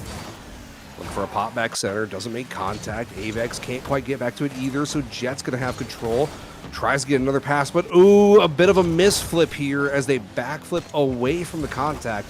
And now San Antonio might be able to find a little bit of breathing room. I mean, just like you were saying, there's a lot of room to work with right there as Onyx is there to put it in to bring San Antonio back to a 1-goal lead. You can see nobody there to challenge the ball. A quick shot on target. The bump coming out on Jetwind. Fives with a great heads-up play on that one, removing the defender. And it just left a wide-open net and a wide-open opportunity for Onyx to just kind of slot it in bottom corner. And that's a great thing. Is this one is now just sitting in the neutral zone as Jetwind does get the clear downfield, but Onyx all over that one. Shut down by Avex, but into the hands of Fives. Back to Avex. A potential scoring opportunity for Savannah as the oversized can't get that one as Cletus is there for the clear. Jetwind trying to control this one, but a great touch from Cletus. A shot could be there from Fives. Blocked away by Jetwind. Now potential passing chance into the midfield. He's going to have to try and find some way to get it past, but Onyx says not today. Right now, San Antonio looking very solid on the defense. It looks like they cleaned it up from the previous game that we saw, and they're playing a lot more coordinated, looking for those outlet passes that we were talking about. You can see a lot of these chances going out in favor as Onyx gets the save, muscles it in, And I don't know what I just saw, but it just kind of ricocheted around. It worked its way in. All 4 players trying to do something here, and now we're back to a tied game. Brother, we just saw give and go action that probably shouldn't have been a goal. It was a really soft, wet pool noodle shot that's immediately put back away by Jet. I mean, the dive to keep that play alive and put it away for goal number 2 and equalize this game so far is just the level of aggression you're going to need if you want to possibly win here. Cletus tries to drop it down. Nobody's there for the follow. Frog putting it back into the corner. Jet backs up. Frog dives back into the play. Fives pushes that through. Avex needs to make contact here and does. Dangerous spot as Cletus is able to make the touch. Puts it back into the corner.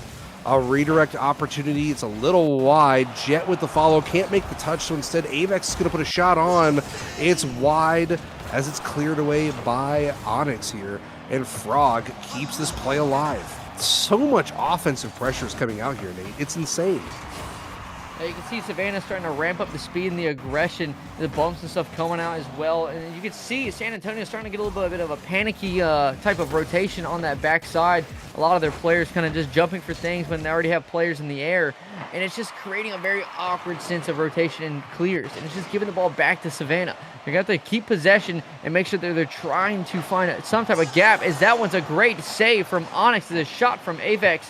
But a pass to midfield, but Cletus is there to intercept it. The redirect in, and just like that, San Antonio is back in the lead. That is so unfortunate. Brother. Oh. Nate, you know he would definitely want that one back with a minute 40 left to be played. Jetwind, Cletus getting the action back alive. Avex turns, takes the pop, elevates for the follow. Gets touch number 1, looking for touch number 2. Doesn't quite get it, but that drops off backboard. It's still a very dangerous spot if you're San Antonio. It's wide. Goodness gracious. Avex diving back into the ball. Onyx trying to get it back center for Cletus. Nobody's there for the follow, though, so instead, oversized Frog can try to take control. Bounces off backboard. Avex playing for the 50. Doesn't make it. Onyx, a quick outlet, shoves it all the way across. Danger spot. No! What a whiff! Oh my goodness! The quick opportunity from Savannah as Avex putting it off ceiling down to Jet. Jet doesn't make contact, so instead, with a minute left to be played, a couple opportunities available, one for each team, will come to no fruition effectively. I mean, blinking it's gone. You're going to have to find some way to break through here. The bump coming out from Jetwind does shut this one down. Jetwind in a 1v1 scenario. He's just got to get it past Fives, but a great 50 sends this one back to his own corner, but oversides. Tries to get it past midfield, cleared out by Fives as he tries to follow this one up downfield. Avex with a great touch, but a dangerous position as this one just kind of floating there in the back half. It's going to be a very dangerous ball. They're going to have to find some way to get this one down the field. A shot from Fives. Is it on target? No, right side post. Can't put it in to seal the nail in the coffin, but Onyx trying to do it himself. Right now, Savannah's going to have to find some way to bring this one back as that clock starts ticking down. 5 seconds left, and it's looking like San Antonio is going to go into match point as they finally hit it with the hammer, and now they're up by 2. Normally, you don't see the double commit paying off, but San Antonio, they sent everything, including the kitchen sink there. They were going to make sure that goal went in. And with 4-2, this one's probably going to end here. Drops back down. Fives doesn't want to let it drop, since Cletus takes another shot, and oversized Frog finally puts it away. Game number 3 here is over, and San Antonio is 1 win away from the series. I mean, match point's going to be a comfortable position, but I'm not going to say anything yet because we know exactly what happened with the Toronto, or the Atlanta Aces. I said Toronto, excuse me. So, you know, the game, the series is still very much alive for Savannah, all right? They just got to make sure they don't get in their own head here. They got to make sure they stay calm, cool, and collected, and they start applying changes into the next game. You're at match point. There's no going back. Send everything you can. Now's the time to turn it around. And I think from what I've seen so far, they have the potential to. They can. They've just literally coming down to small mistakes just causing unlucky goals. All right? So San Antonio, they may have won this one, but I think Savannah's going to bounce back in the next game. That's for sure. I definitely think it's possible. We've seen Oversized Frog has left the lobby. Maybe they're making a car change. Maybe they're making a player change with match point on the line. We'll see, though. 3 seconds left before this lobby finally rolls into game number 4. And what's wild is they put 9 shots on target. They had the shot opportunities available to them. They just weren't able to punish enough right off the rip. So we'll see, though. I'm not sure if they're waiting. Nope. They brought Rift in. Onyx, Cletus, and Fives. Yeah, you're right. They've made the sub, Rift. Rift is now subbed onto the pitch. It's Rift, Jetwind, and Avex. And we'll see how things play out here with the sub.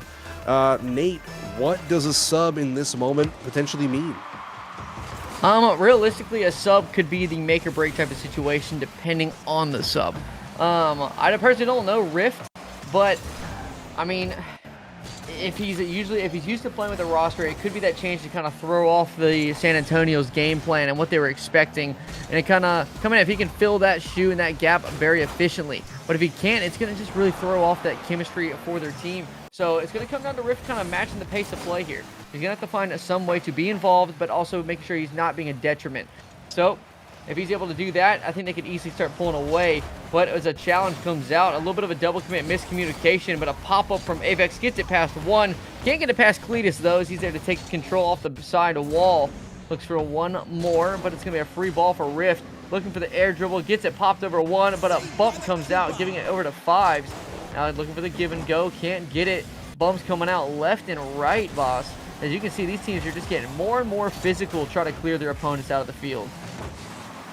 They really are. They're looking for that physicality, that open and easy shot opportunity, because both teams have made incredible diving saves against some well-placed shots. But something you also note and pay attention to, I know the ping has evened out here. Rift, for the first about minute of the game, was running somewhere in the ballpark of 300. So I'm not sure what's going on there, but that could potentially be an impact as we continue on through the series. Fives. Quick pop up to Avex. Avex putting it off ceiling and out left for Jetwind. Jetwind drops it back down. The follow by Rift is swatted away instantly by Fives. Now Avex playing for the 50. Bit of a fake here. Another 50 opportunity as that now dumps off sidewall. Jet putting it up in Onyx. Onyx looking for the double tap. Oh, it's going to be wide as Onyx is unable to put that back, and we are going to stay 0-0 with 3 left to be played. There's plenty of time. You just got to find a way to put it in the back of the net. As Onyx tries to get one himself, but shut down immediately by Jetwind. Now plenty of space to try and do something with it, but gets bumped out by Avex, but Fives is all over it. But the quick challenge from Rift could be a scoring opportunity. The double commit pinches it up into the air, but a shot could have been, but Fives with a great rotation back in time. Gets that one cleared out to Cletus. As now Rift is there to try and collect it. Looks for one or more. Onyx with a huge whifty nifty. Not able to get that one. As it now Cletus all over it. Can't get the double, though. It's going to be a free ball for Rift trying to clear downfield. Jetwind trying to follow it up. A shot opportunity could be there. Cletus with a beautiful save, keeping that one out and keeping his team's hopes alive as going to this one. 2:15 left in regulation. The onslaught starting to really show from Savannah is that they're just getting shot after shot right now. It's this one right to the offense. A tragic play. Savannah finds the first goal. That is unfortunate when you're looking for that outlet touch off the backboard and you just see your opponent sitting and waiting. They know the touch is coming right into them. Rift has been nothing, though, if not a microwave. 5 shots in the first game they're on stream here. 1 goal already on. That's going to be shot number 6 as that gets enough spacing. This kind of a change, though, could be what you need. You always have that in other leagues and other sports. We have that player coming off the bench who can just give you some instant offense, call him microwave if you will. But this is, what is this control? Rift elevated over 2, was almost able to just solo carry it all the way across the pitch. Dangerous spot, though. Fives. Bit of a miscue, puts it back to their own sidewall. Onyx gets it over 1, looking to get it past 2, but Rift has the read. Jetwind looking for control. Gets pop number 1, but that's swatted away immediately by Fives. I mean, Nate, Rift has 7 shots to start this game off so far. That is insane. I mean, Yeah, you have all the shots, but you only got 1 goal so far. You can see they also have 8 saves coming out, and just like that, Fives has equalized the game. A clear down the field just creates a wide open chance for them to come back. And from what I'm seeing from Savannah right now, you are getting a lot of shots, but they're also getting a lot of easy saves. So really, what you got to do is you got to find a way to delete them from those opportunities. Right now, I feel like they're relying on Rift a lot, but just falling apart off the kickoff, just like that. San Antonio now leading with 1:06 left.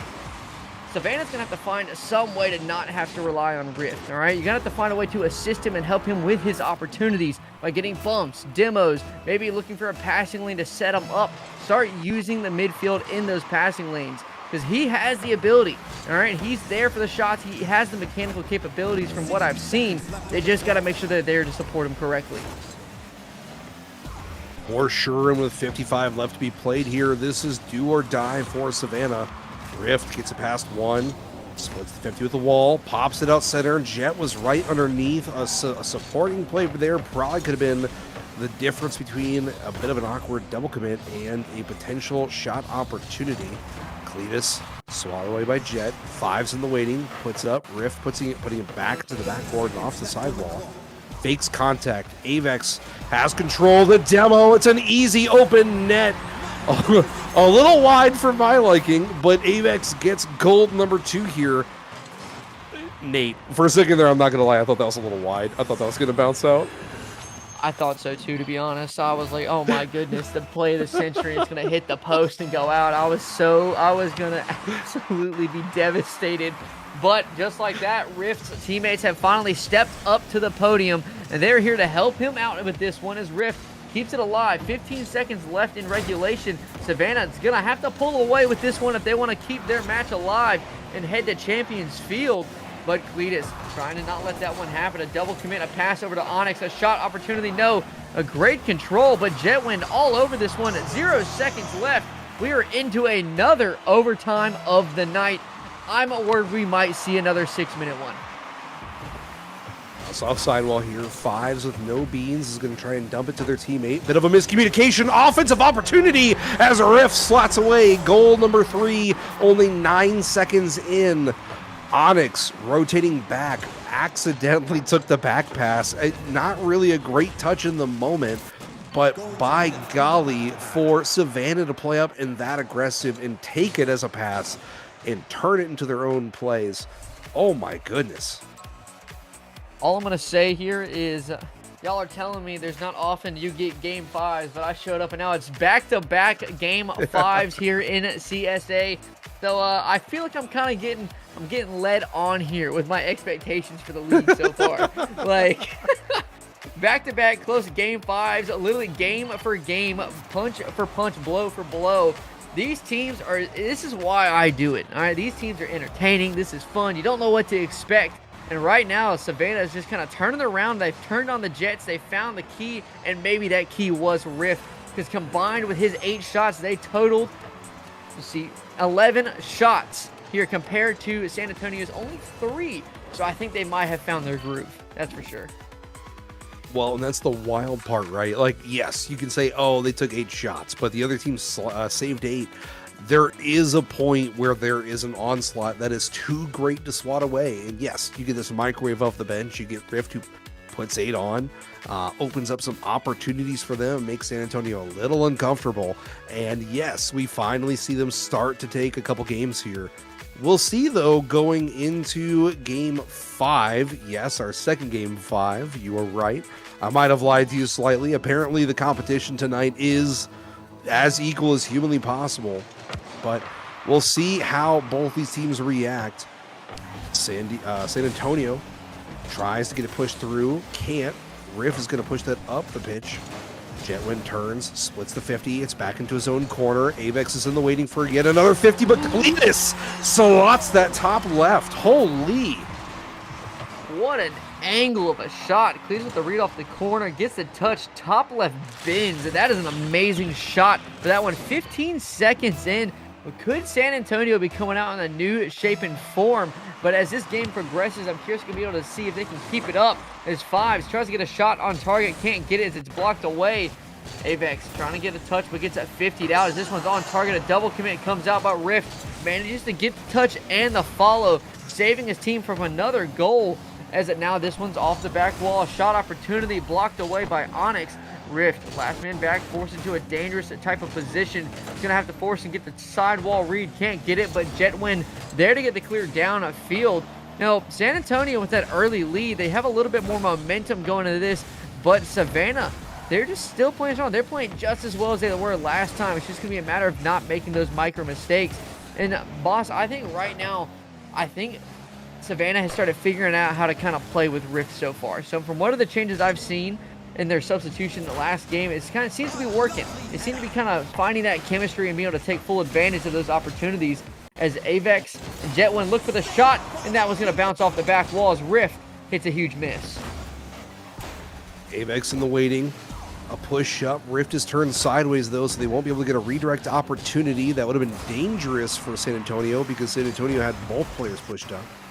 Jetwin. Bit of an awkward touch here. Fives dumping it back to Avex. Avex putting it to the sidewall. Jetwin's deleted one. It's a 3v2 opportunity. Power play. Rift looking for the 50. Can't push it through Fives. Onyx with a quick snap pass. Bit of a give and go action here as Onyx looks for the follow. Bit of a mistouch here. Probably thought he was going to get the 50 in resistance, but had the chair pulled out from underneath him. So it stays 1-0. 3 left to be played here. Fives splits the 50. It's over to the sidewall. Cletus has control, looking for another touch, but Rift doesn't want to let that play develop. Jetwin prioritizes boost over ball. Avex collects it. It's going to be putting across. Rift has it. It's a 2v1 opportunity here. Bit of a give and go again. Pop up high, looking for the follow. Bit of a 50 off sidewall. No! And that's pushed away. And Nate, another incredible opportunity, kind of falls lifelessly. I mean, those are the type of opportunities you do not want to miss. You're going to have to find a way to take full advantage of those. As right now, I mean, San Antonio, they're just kind of running out the clock, upping the pressure and kind of keeping them locked on their half. As Fives tries to put another one in for the pass, but Cletus couldn't get there in time, could dribble in. No, Avex gets back and gets the clear. As this one's a team redirect accidentally into his own half, but works out favor as Jetwin gets the 50 on Onyx. Avex tries to get one more into the midfield, but it's going to be a free ball for Cletus to get a clear out. Jetwin there again, trying to get one more down the field, blocked away. And it's just kind of a ping pong action. Could be on target. There it is. No one back. Savannah back in this game with the equalizer. San Antonio. What happened to the third man? Where'd it go? Jetwin touched it here? Okay. All right. That is by the skim of their tire. Avex looking like Steph Curry took the long shot. Paid off very beautifully. Jetwin stealing the goal, though. Oh, shot opportunity here if Avex can push up pitch. Can't. Fives able to play for control. Cletus and Fives off sidewall here. Jetwin has to put it back into their own corner to keep this out of their own net. Immediate, though, quick counterattack. Cletus is underneath. Avex with control. It's insane how fast they're trying to initiate counterattacks because both teams are just diving into it, and it's getting cut out constantly.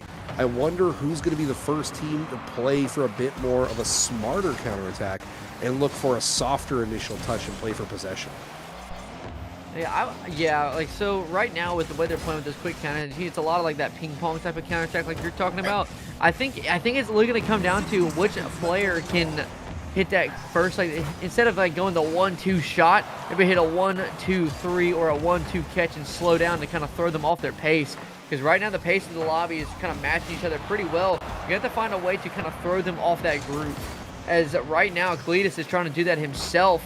A Jetwin there to control it. Keeps this one close, which is nice to see. But a 50'd out from Fives. Avex gets a dunk down, but Onyx there does get it down the field.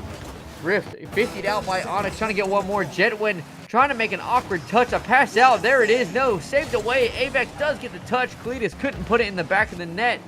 Now Fives looks for one more, gets the 50 out. Jetwin is there to keep that one away. As now Jetwin once again and clearing this one down the field. Rift looking for the shot, couldn't put it on target. Is Rift not really showing too much promise as he was the first one, as he's starting to have a lot of mistakes and maybe a little bit overconfident, but it doesn't matter. Jetwin with a beautiful save keeping his team in it, as that one would have been a tragedy off the crossbar, as now we are going into yet another overtime boss. Overtime, game 5. It has been nothing but excitement on the stream today for back-to-back game 5 series. Oh my, that could have been an immediate end. Cletus a little bit wide. Instead, Jetwind able to push it up the pitch. Doesn't click the beans.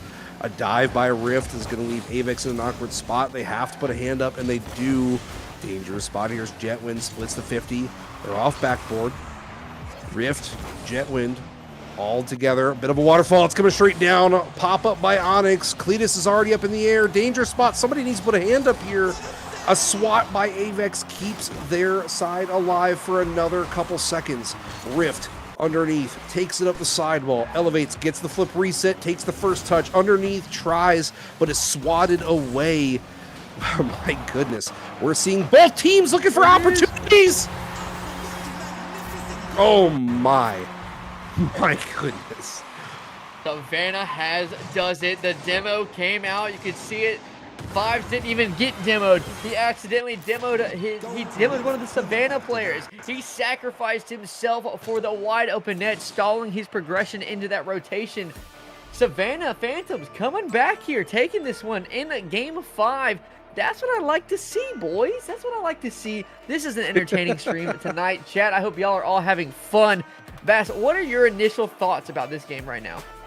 Oh my god, first and foremost, there were so many opportunities that were really close. I mean, Cletus literally could have ended overtime with not even 3 seconds having been played. It was just a little bit wide, but that last play we saw there, Avex said, you know what? We probably need one less defender. Let me just go hold their hand. I'll carry him up the sidewall. Let's go for a walk. And it leaves a wide open opportunity when they've taken such incredible shots. The simplest one was the one that paid off. It was the one that slotted, the one that got them the win. So, I'm all over the place, man. I'm absolutely flabbergasted with how much. First off, they came back after making a substitution, but then it went to overtime in game 5. I mean, that is, as a caster, that is all kinds of emotion. I know, it was, as that clock started ticking up higher and higher, we crossed a minute of a regulation hadn't finished or gone through in that overtime. And I'm gonna be honest, my nerves were starting to get racked up here. I was very curious to see who would finally find that one, and I'm happy to see Savannah finally get that goal, take the lead, and finally take the series. As right now, San Antonio was looking very solid into that one, and Savannah just finally found that response. And maybe Rift was the change they needed. Maybe it was. You know, the chat over here was claiming Rift can do it himself, and he's the solution. They put him in, they won the series, so maybe it was him. But I mean, hopefully the next one will be the same one coming up very shortly. So I'm excited to see how the next series progresses as well. Oh, for sure. But, you've got one more series on the desk. I would, if you're a viewer of CSA, stay tuned. It will be our Novice series, the one I kept trying to get hype for earlier on. But I will not be joining you. It will be Mr. Nate, and it will be, I believe, Bullet will be on the desk with you, brother. Correct. It'll be me and Bullet going live very shortly, so be sure to stick around. We have the Toronto 6 versus the Portland Rain. We will be coming up with our Novice League very shortly, so till then, stay tuned, and we will catch you all in the next series.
Welcome back, everybody, to the last series of the night. We'll be joining this one a little bit mid-game once again like the previous one. We have Toronto 6 going up against the Portland Reign here in the Novice League. So I'm excited to see how this one. I'm joined by Bullet Note. How you doing, man? Hey guys, welcome to the stream. Sorry for a little bit of a delay here, getting started midstream here. I am doing great. It's my first time this season jumping into CSA casting. Some of you guys might have heard my voice over on the RSC channel. I'm over here as well. We got a great night going up here. Two really strong teams in the novice bracket, gearing up to go head to head here. I'm doing great. I'm looking forward to it. We're already deep in the action, as you can see on screen here. But Nate, let's talk about these guys. I mean, right now, I feel like, the Novice League I know is maybe the lower tier of the leagues, but there's still a lot that can happen. There's a lot of skill that goes into some of these players, as I was being explained to you earlier. It's a little bit of a give or take. Sometimes you can have salaries for individual ones, and I from what I've seen so far, there's been some very mechanical plays already starting to showcase and happen. A lot of passing lanes, so I'm excited. I don't know much about the players individually, but from what I'm seeing, just in terms of their play styles, I think we're in for a very fun series. But here we are in this game, going to 3-1 in favor of Toronto already with 5 seconds left. It's looking like Portland's going to drop down here in this one and just not able to really capitalize in this game. Yeah, what a save by Kaiser there to finish the game series off here. Toronto is going to take that first game here as we get ready to go into game 2. Crazy stats though. Let's talk about these franchises. Portland Reign 6-0 so far through the season, undefeated in their series. They're 18-4 too, which is an 82% win percentage. Crazy work. But right behind them, the Toronto Six, they are 5-1. They have only lost 1 series right now, and they're 15-4. So they've also only lost 4 games before stepping onto the pitch tonight. These two teams know how to win. They don't know how to lose. So it's going to be really uncomfortable for whichever team walks away with the win here, or with the losses here. But we're getting through the first game here. We're going to get right into it. I don't know too much about these players individually, so this is going to be a fresh look for everybody. But Toronto taking that first victory 3-1. Looks like Kaiser sort of leading things off here. Defensive powerhouse from Toronto. You saw that 7 saves across the team here as we load into game 2. Nate, early game lead for Toronto. They're going to take this early series lead. You think they're going to carry it away, or you think we're going to have a little bit of a slugfest here? Well, you know, I kind of joined the game at 1 a little late, so I didn't get to see the full momentum, but just from looking at the stats of the previous one, there was a lot of equal amount of shots. I think it was just a 1-shot differential, as it just already peppering the net as Kaiser tries to put one shut down by Yerbo, trying to follow this one up to the midfield, trying to get a pass out, but Penn is there to shut that down. Kaiser there to follow, shut down by Bev as well. And back to what I was saying, like there was a very equal amount of shots last game from what I saw, and there was only, I think it was a 1 difference. I think it was 7 and then 8, and then the capitalization on everything was just there. The mechanical play, they were playing through one each other, and just like that, Pi Baldwin is able to put in the first one for his team, and that's what we like to see. Shot opportunities being capitalized on. I think they have the chance to turn it around, to answer your question, and take that momentum with them. But they're going to have a very long road ahead of them with Portland getting warmed up. Yeah, we go into the second kickoff here. Pi getting a great catch on that goal line from the Toronto goal line and throwing it into their net. Already immediate pressure coming out from the Toronto team as they try and recover from that deficit here. Ball's going to bounce mid to Pi. Pi looking for a shot, doesn't make the connection and leaves it in the corner for Penn. Penn's going to take it up here, try and get it past Yerbo, but Yerbo just sort of a brick wall there, throws it back down to the corner again. Look at the patience from Pi here, waiting for that ball to settle so he can get a pass off here. Bev not quite able to make the connection on the shot. Yerbo there, though, to keep the pressure on, throws it down to the 50 on Penn, and really great pressure from Portland here. They've been able to kind of keep pressure and get opportunities set up. They just haven't been able to make that connection because Toronto has been able to keep those shots blocked. We see Penn now for Toronto trying to make a play here as he throws it down to the side, leaves it to the corner. Here's Kaiser. He was the MVP last game. He throws it back over to the side of the field for Penn, who managed to pick up the boost. A demo comes out and Pi gets sent to the spawn screen. Leighton going up now trying to make a play, throws it to the corner, looking for his teammates. His teammates don't have the boost. They get the spawn though, and Kaiser's in to keep pressure again. Heavy pressure from this Toronto team as they are trying to make a goal connection here. I mean, Toronto, you can see they're just kind of instigating that locking factor on Portland as they just can't seem to find a way to break out, but this could be the one, but Kaiser's just there to send it right back in. And one thing I want to point out is these teams are playing very well in terms of controlling in the midfield. All these teams, you can see it's a lot of challenges happening in that midfield. As this one is just a 50, Penn can't get there. A wide open net as this one just rolls in off the pinch.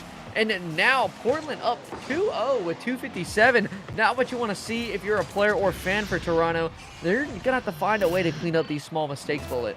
Yeah, super unfortunate there. Leighton not quite able to get the catch that he wanted. The ball went a little bit too far, and he was forced to play a 50 off Yerbo, and Yerbo just took advantage of that and put it right across the net, and I think he just put it away from there. But a response comes in off the corner pocket. Leighton making up for his past mistake, gets it off the sidebar here from a 50 from Kaiser that goes off the ceiling, and Bev right down, and look at that angle off the sidebar and right over the head of Pi.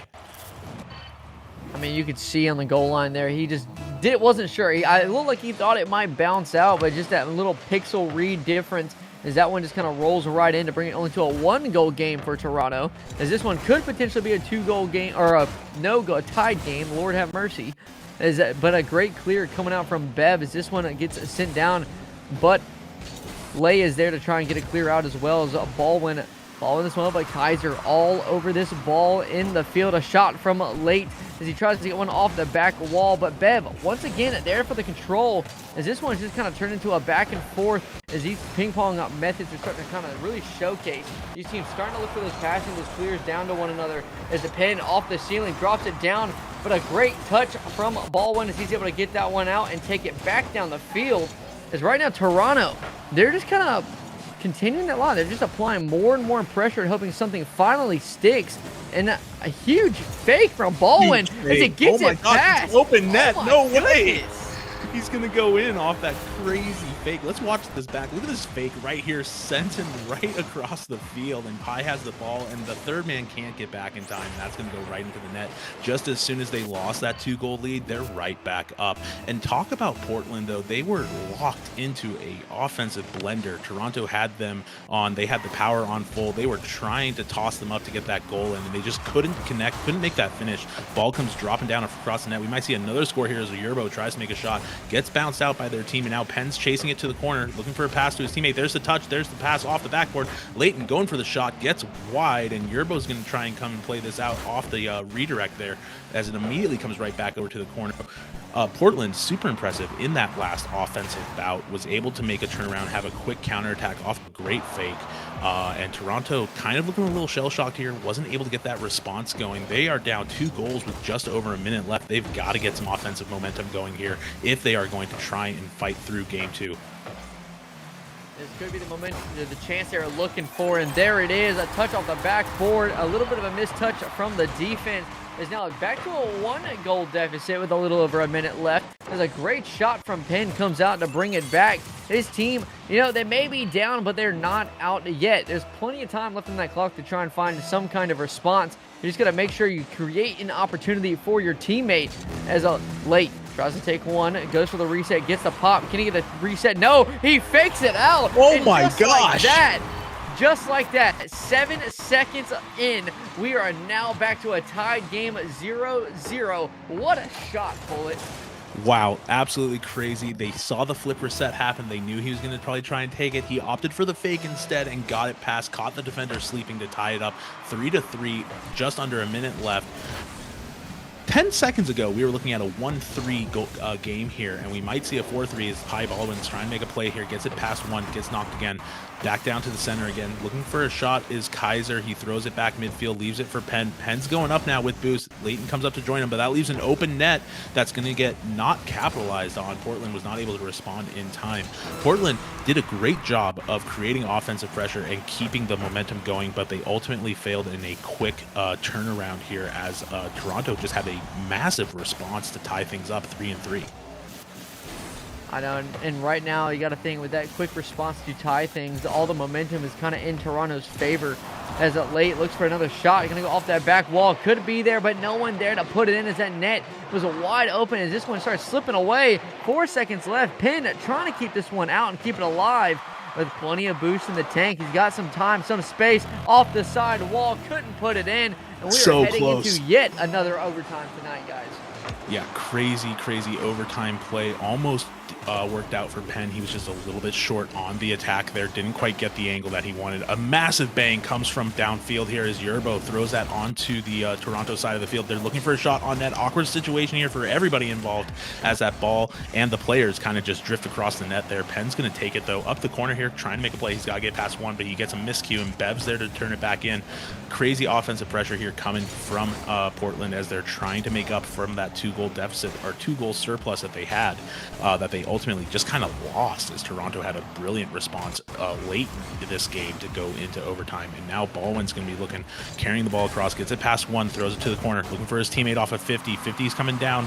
Yerbo's there for a shot, gets met again, and now Bev's going to try and finish things up. But there's Kaiser, and we talked about Kaiser a little bit last game as the MVP, having a massive defensive presence, which he just did there with that third block to keep the ball away from their net. It's going to bounce down mid again here, and in an awkward situation, this might be an open goal, but Kaiser's there again to knock it away. Throws it for Penn, who meets Baldwin in the corner, and Penn's got the ball. He's kind of awkward here. He's getting pressured immediately as Yerbo comes up. Yerbo looking for a demo at Leighton, avoids. That's going to come out to the mid again. If there's a response here from Toronto, it's got to be like right now, because they are just getting relentlessly hit on the goal line right now. And that, on top of that, you see that the starvation and suffocation is starting to set in. There's almost no boost on the field for them to grab. They're having to try and overextend out to the midfield. It could be there, but no, Bev gets blocked away by Kaiser. Yerbo not able to put it back on their half, as now finally Toronto gets a little bit of breathing room and a little bit of boost to try and do something themselves. Majority of the time, scoring opportunities come out of the moment you break out of a lock. Just like that, Late is there to put it in to take game number 2. You finally break the lock, and that open opportunity showcases it right there for them to take advantage of. Yeah, Bev caught in an unfortunate situation. He had to make that play on the ball to stop it from going in, but he just threw it right into Leighton's hands. And Leighton picking up 7 shots here and 3 goals from it. And then not far behind him, though, on the other side was Baldwin, who was also getting 6 shots, 2 goals from that as well. Leighton and Pi both being just super aggressive offensive players here. I mean, yeah, offense is going to be the key here for both of these teams. Right now, we've seen what they can do on the defensive half. They're kind of just getting a lot of it. You can see Portland, compared to the saves for Toronto's half, a lot of it, they were getting opportunities for Portland. They were there, but they weren't really putting anything too threatening them. I feel like Toronto was in pretty good position and pretty controlled for a lot of their stuff to trying to get easy clears and take control, all right, and get it clear down the field. So I got distracted by the chat. Bear with me for a second. No, you're all good. We're getting locked into it, guys. Here, we're going into game 3. 1-1 now. Toronto and Portland both getting scores in this series. We're tied up 1-1. We may go all the way to 5 if this pattern continues, but we're getting ready to kick off game 3 here. We got it coming in. Leighton taking the kickoff against Yerbo, who's going to be challenging them from Portland. Now, as we jump into this one, a match point for Toronto. They try and find a response. Penn tries to keep this one low, but gets 50'd out by Baldwin. Is now Late, does get the touch, trying to get one more. A shot from Yerbo, blocked away by Kaiser. As Bev is all over this one in the prediction, but not enough boost to follow it. With a great redirect, but an easy clear for Late. Once again, showing the opportunity was there, but no power behind it. It's just going to be an easy touch, easy clear for Toronto. Like I was saying, they're getting chances, but they're just not really showcasing anything too threatening. As a Late looks for the pass to the midfield, the Penn does connect on it. The 1-2-3, is it there? There it is, but Baldwin gets a great save as he forces this one out to the side wall. But it doesn't mean anything yet, as now in a scramble back, Kaiser's there to take control with a demo, there to shut it down. A shot from Bev, bar out, couldn't put it in. A second bar out from Yerbo. They just can't get anything in the back of the net. As finally Toronto's able to find some type of break, as Penn's there to take control. Another one from Yerbo, puts it back into play. Kaiser there to 50 this one out. Penn, there was plenty of space, and just like that, Toronto is back on that offensive pressure bullet. Yeah, no, they've been rotating really well. As always, Crossvar, defensive MVP for both teams here. They weren't able to make that connection. Portland had to walk away from that counterattack with no goals. But now Leighton's going to be looking to try and create some offensive pressure of his own. Both teams, like you said, doing a really great job of controlling the midfield. We got a pass opportunity coming through here. It's going to get met by Kaiser in the corner. Leighton's going to come through with boost and speed and the ball. Try and make it plays. He gets it over one, knocks it down to Bev. It's to the corner again, gets thrown again. Kaiser's got a little bit of boost, but he can't really make anything happen. He gets it across for his teammate across the net. Baldwin knocks it down, knocks it away, and now the top corner shot comes from the crossbar save again. Not going to help them out this time. Toronto has to leave that one on the field. They're not able to get that score. A brilliant touch by Leighton that almost went the right way. It was just a little bit shy of making that connection to the back of the net. I mean, right now it's looking like there's 4 players on the field for each team, because this crossbar is just denying literally everybody. But is he going to do it here?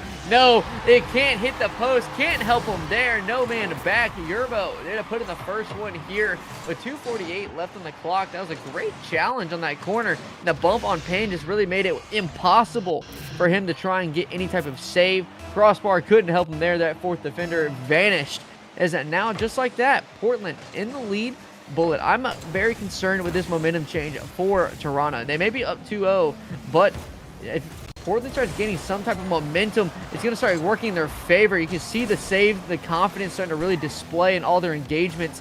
So if they start using that in their advantage, I have a feeling Toronto's going to really start struggling here. Yeah, maybe, but you have to remember Toronto has been brilliant on the counterattacks, on the momentum swings. They've been super diligent in protecting their net. Really, the only thing that gave them that goal was the fact that Pi took out that last defender. And if that defender had that opportunity, that ball was getting saved, because that's all we've seen so far. It's going to be super interesting as they see how they respond to this counterattack, though. The ball is up. Nobody's in net. Leighton's up, but he gets a redirect from the other team that throws the ball wide. But Kaiser got a great response here. And now Penn's going to be looking to try and play as well. Going up against Bev, tries to play the 50. 50 goes mid. Leighton, what positioning from Leighton to be in the right space for that 50? That's going to drop back down. Open net now that Leighton's going to have to come back and make a save on. He goes up and meets him. That 50 almost goes in off of Baldwin. And now Yerbo helping out here, trying to get some pressure going. We've got another counterattack. What I've been really impressed with both these teams is not just the speed that they've returned their counterattacks, but then the opposing team's response to the counterattacks. It always seems like they're able to get back in time, always able to minimize the effect of that counterattack that the opposing team is bringing, and then they're able to get back on the ball and make a counterattack of their own. It's been high action from the start here as a demo comes out from Kaiser, throwing Bev back to the spawn screen, leaving the ball for Baldwin, who has to play a 50 against Leighton. They weren't expecting that. Kaiser's going to turn and try and get a play here, and Penn now and Kaiser get to go to the spawn screen. Baldwin not taking that line down, going back for revenge. Throws it down again. Another demo as Penn has to go again, and another demo from Leighton. And this poor Toronto team can't get anything going, and despite all those demos, no goal comes out. I mean, you can see the shot was there. It was just misplaced off of that right side. The demos and the physicality is just honestly, it might just be called cyberbullying at this point, because they're just getting demoed every couple seconds and just couldn't even play the game at this point. But Baldwin goes for the reset, gets a 50 out, but late with a lot of boost in the tank, leaves this one for Penn. With 25 seconds left on the clock, they're going to have to find some way to respond if they want to take this in a clean 3-0 sweep. But Portland saying they're not going to go down quietly, putting them a huge fight this time. But a 50 out on Yerbo. The demo coming out once again. An exterminator coming out. I don't know if you saw that.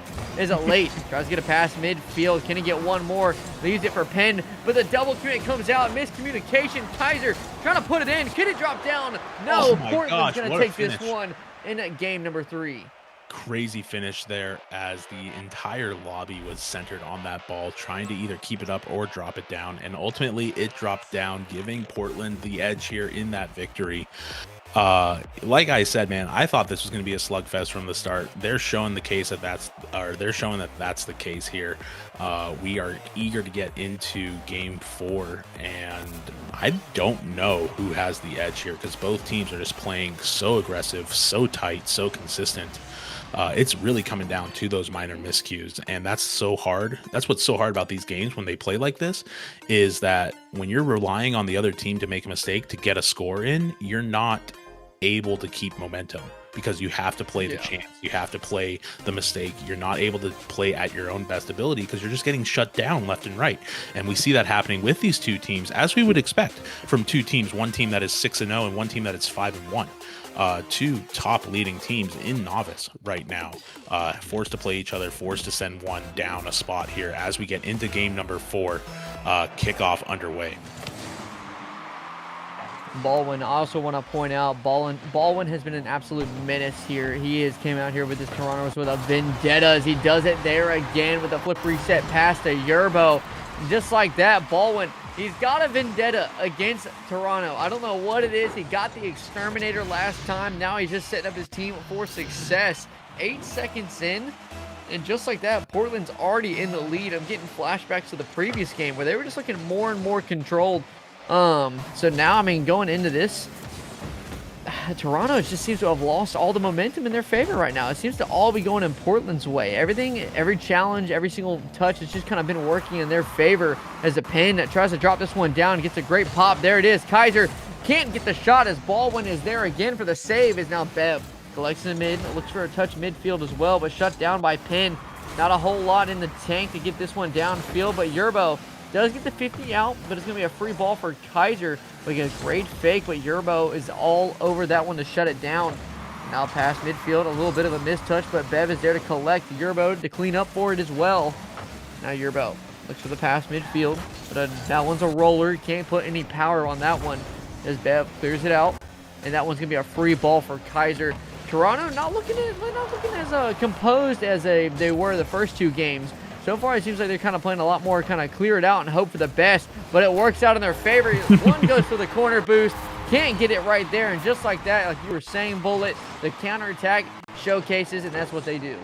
Yeah, you see that miscue there, third, going back for boost, thought he had a little more time, did not have that time, and that's what I was talking about, those mistakes. If you capitalize on them, you're going to score, but you also have to rely on the fact that that mistake is going to be made. And so you're relying on an outside source, you're relying on the other team making a mistake. A shot now from Yerbo, making up for that mistake, throws it top corner, and the defender just can't get back in time. They get one touch on it, it's slightly off, not far enough. Kaiser, who has been so dominant in the defense, has a rare misstep here, doesn't get the angle that he needs to knock that out, and Yerbo's going to get that lead right back for Portland. I mean, at this rate, we might be looking at a potential Game 5 again for tonight, but with 3:34 left on the clock, there's going to be plenty of time for someone to pull away here. Maybe it could be Toronto if they can just find a way to get a quick change, as they do right there late with a great flick. It gets it over one, and Bev just couldn't follow it up, and now he is there to equalize this game with 3:31 on the clock. That was a great shot, Bullet. He was able to slot that one top bins. They just couldn't get that touch. No, absolutely brilliant touch by Leighton, getting the flick off the top of his car there, tying it up 2-2. And like we were saying, momentum has just been swinging back and forth. I can't tell which team has had a better opportunity here. They've both played really well for the two teams that they're playing against.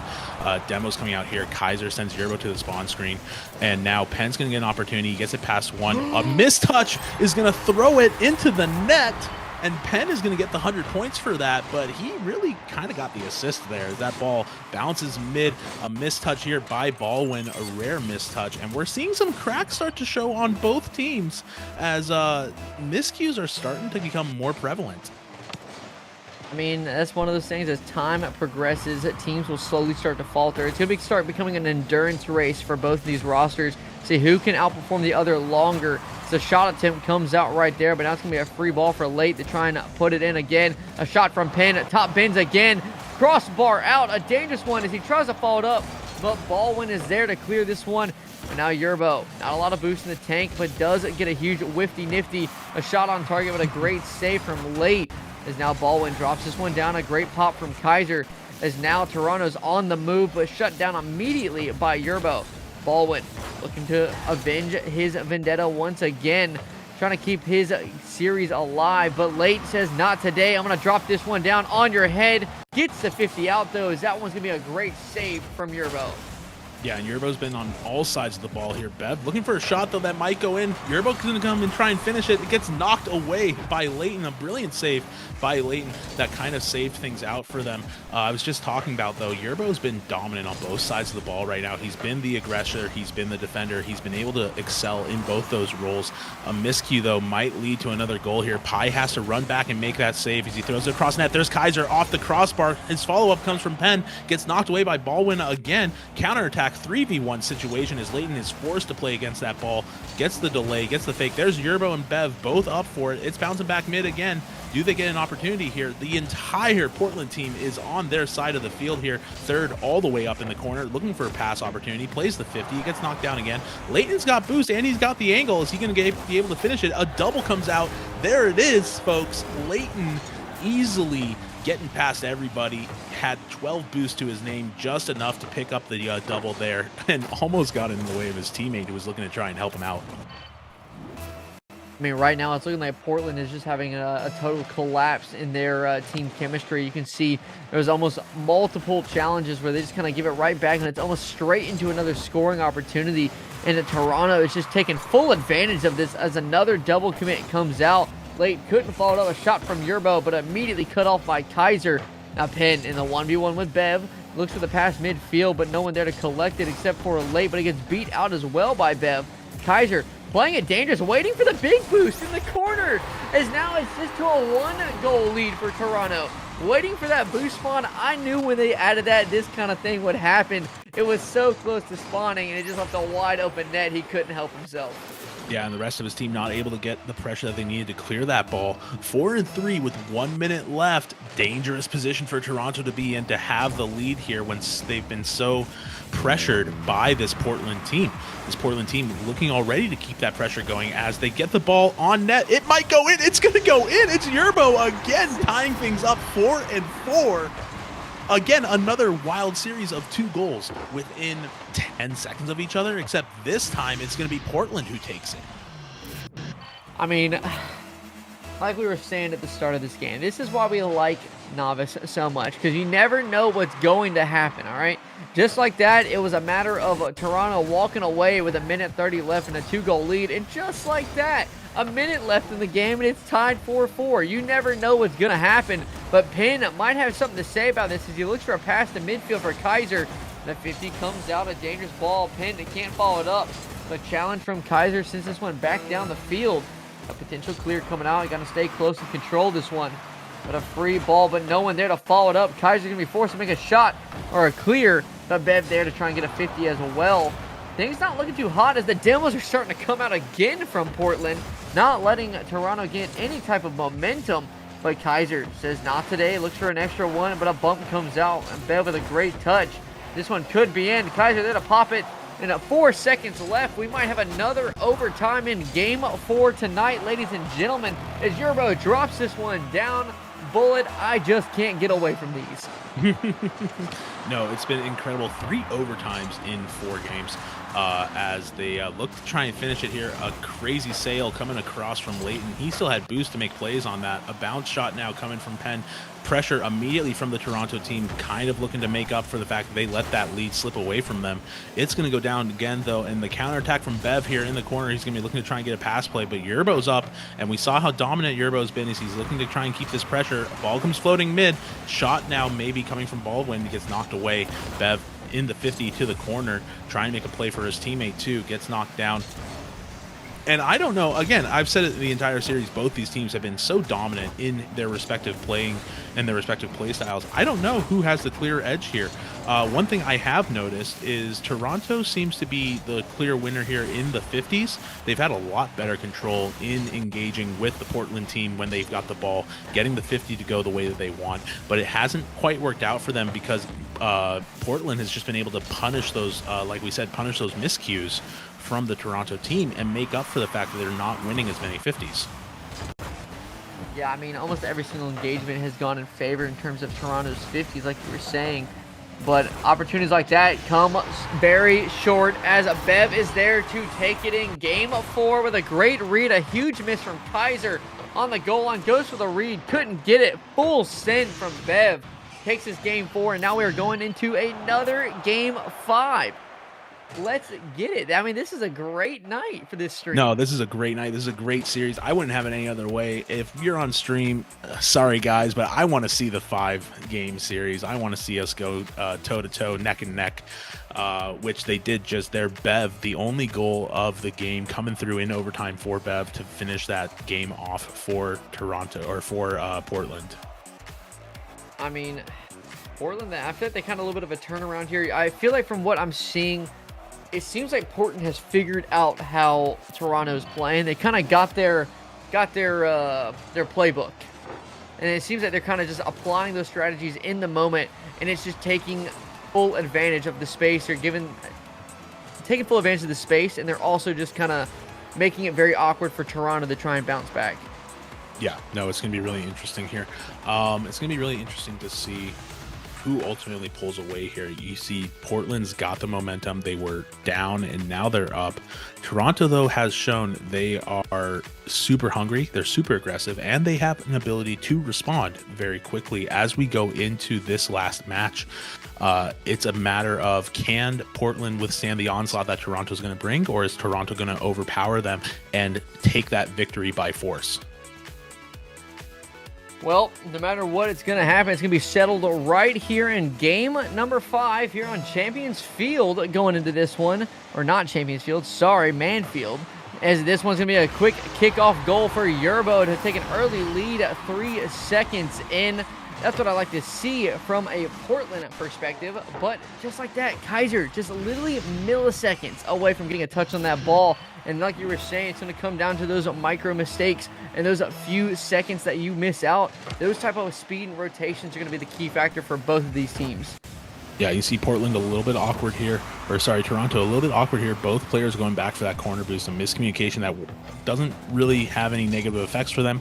Penn's got 100 boost on the ball here. He's going to be looking to try and get a 50. Gets knocked down by his teammate. Leighton throws the ball in. That might just go in off the corner post. A lucky break for Toronto, as Portland's just had a really aggressive onslaught here. That 150 not going Toronto's way for once as it bounces across their net. The quick challenge there. Baldwin trying to get an extra one to the sidewall. Looks for a pass midfield. Couldn't connect on. It's going to be a free ball for Late as he tries to get one more. He gets a pass down, drop down. Shot from Toronto. Penn is there to put it in. Tie game. 4:13 left on the clock. You can see the awkward touch from Bev as he gets bumped out from the play as well. It just creates the perfect opportunity. And Baldwin, just like Kaiser, just milliseconds away from getting that save and getting that touch. But Penn ends up muscling his way in. And I feel like this Game 5 is just going to be a matter of those micro mistakes. It's really going to come down to both these Titans coming down like the very end and just kind of muscling their way through each other, kind of having to get creative to create opportunities. As Yerbo takes this one off to the sidewall, looks for a bump, couldn't get it. It's going to be a free ball for Baldwin. Penn with a great free jump does get the clear out to the side of the field. Now Late with a great shot, a great calm nonetheless with a fake out there. There's now a demo in the back line. This could be a scoring opportunity as this one drops down, but Baldwin there to get it. Bullet, Toronto looking a lot stronger here in game number 5. No, they absolutely are. Crazy touch here from Kaiser, gets blocked by Baldwin. Baldwin has been doing a great job defensively this entire series. But what you were saying about those micro mistakes, that's the one thing you've got to worry about. A shot goes across here. I'm trying to commentate and call the action at the same time. It's crazy. It's been nonstop. Those micro mistakes do come out to play in game 5. Situations like this where you've got two teams that are play really aggressive, might be a little frustrated, they're going to start making more mistakes and they're going to start playing faster, and that's a deadly combination when you have two teams that are so reliant on scoring off miscues. Almost a miscue there, blocked by Yerbo, gets the save off a shot by Kaiser. Ben, though, here to bring the action right back. He's going to be looking for a pass to his teammates. They throw it off the wall into the corner. Look at this team, though. Penn's the only one with boost right now, as Leighton just barely picks up the 100. Leighton, though, has boost but gets knocked away by Bev. A lot of just really physical, aggressive play, like you were saying, in Game 5 coming out right now, as teams are just trying to muscle each other away, like you said. As this one continues, that clock starts ticking down. The nerves are going to start getting there as a shot comes out from Late, blocked away by Baldwin. As now another one comes up. Bev with a great 50 on the sidewall. A free ball just floating there. Does get the boost steal too, which is going to be huge in terms of that offensive pressure and locking. But a free ball for Yerbo with a 50 coming out. Now this one's going to be a floater. Bev, plenty of boost in the tank to try and do something here. Tries to get the reset. Can't use it for any success. Is now off the back wall. Late once again with a great challenge. And I think a key thing for Toronto is I want to commend their backboard presence. If you can see Portland trying to get a lot of opportunities off that back wall, and there's just somebody always there. As one slips through their fingers, and now another one just disappears, and just like that, Toronto finally finds another one and takes the lead. Yeah, Penn doing a great job there, playing off the miscue from Bev. Bev went for boost and had a little bit of a misread on the ball here as he throws it out. His teammate not able, had to kind of make a decision of whether he was going to come out or stay back. Chose sort of no man's land and got caught and punished for it. 2-1 Toronto, a minute 45 left. These two teams have to be exhausted. It's been a slugfest from game 1. Low scoring games, both sides not able to really run away with a clear victory.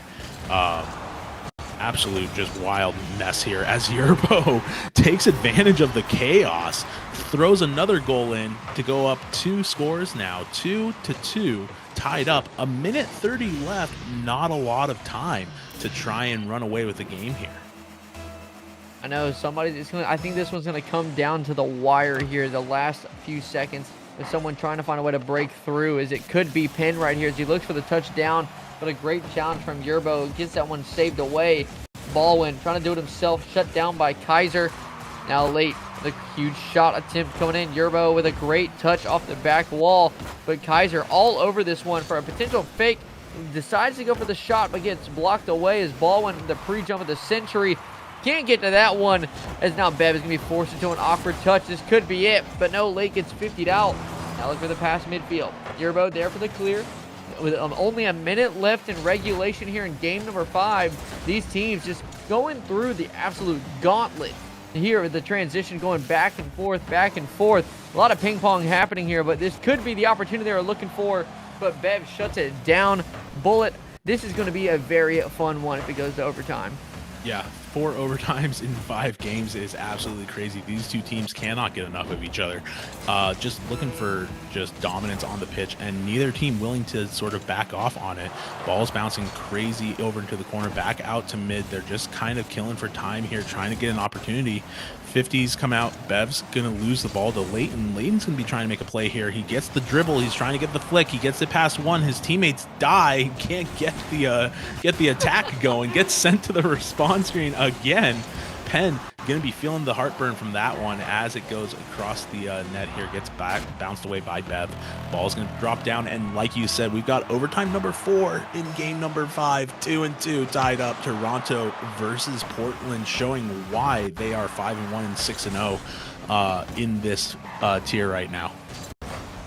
That one could have been the end of it right there, but Bev staying collected. Does get that one cleared out. It's a shot from Late, but an easy save for Yerbo. He's able to get that one out, and the demos are starting to come out left and right. This is turning into a battle of the passing lanes versus getting deleted, as the Bev gets to clear out to Yerbo. A drop down. Is anyone there to follow it up? No, Baldwin not able to get it, but a shot attempt.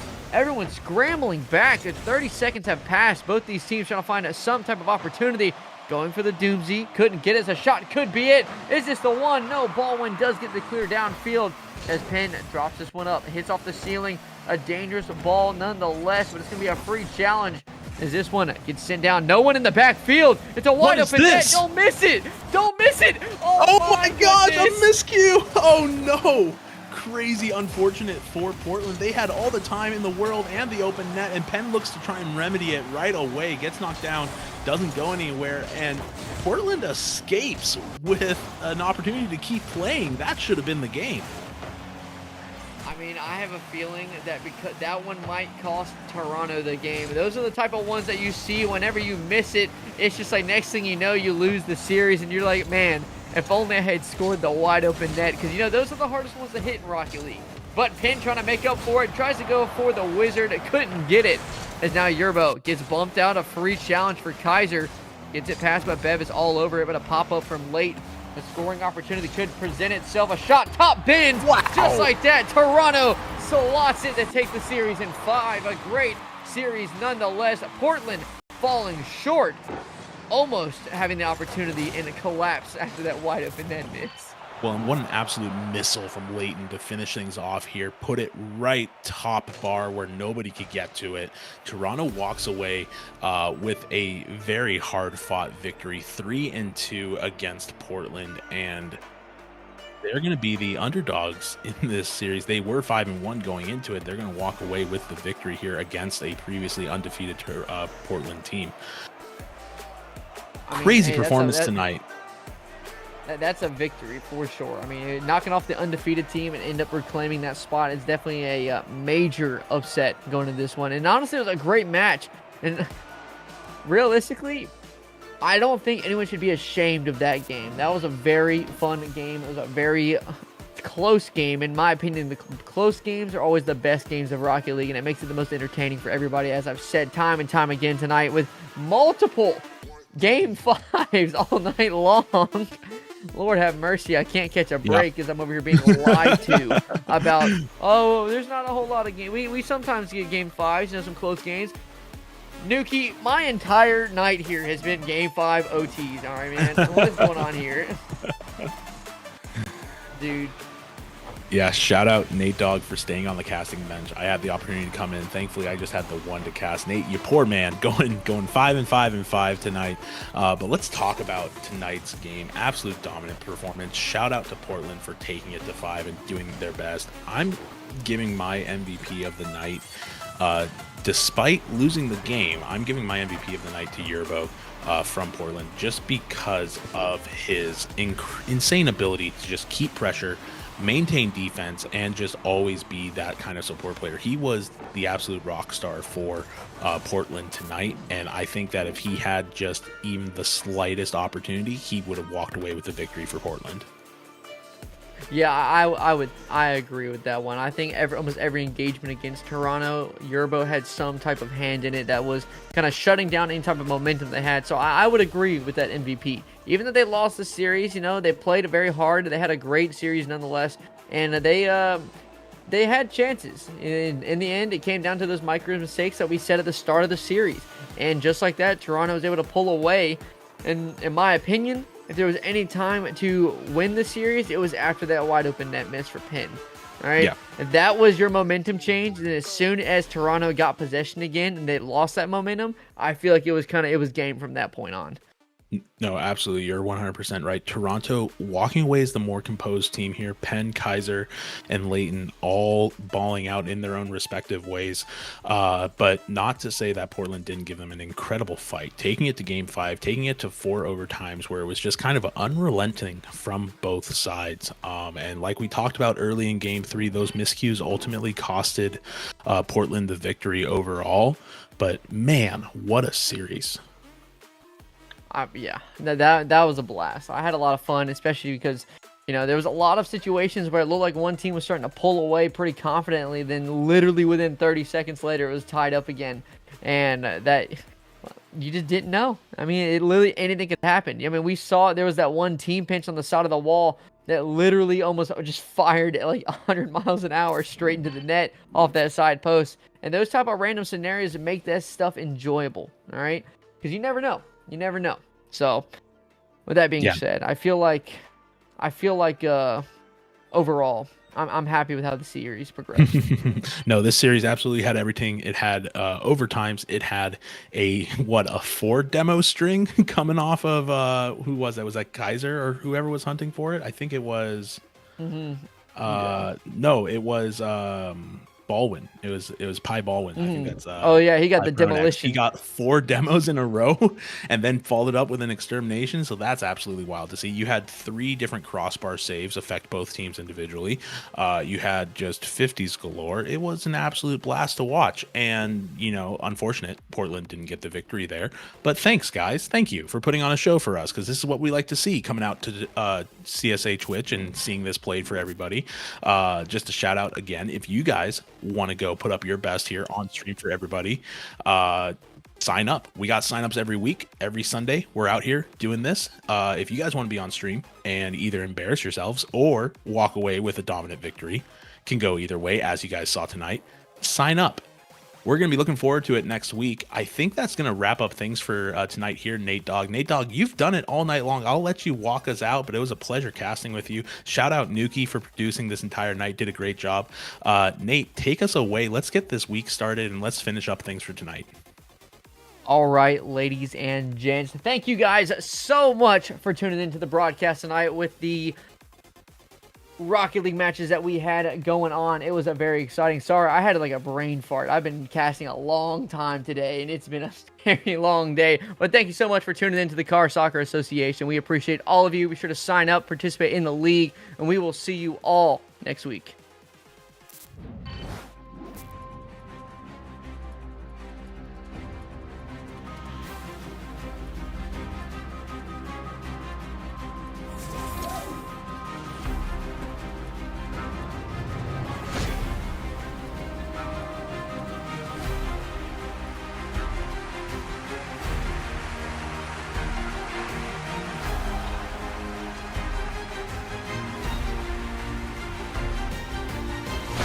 Continues to carry him.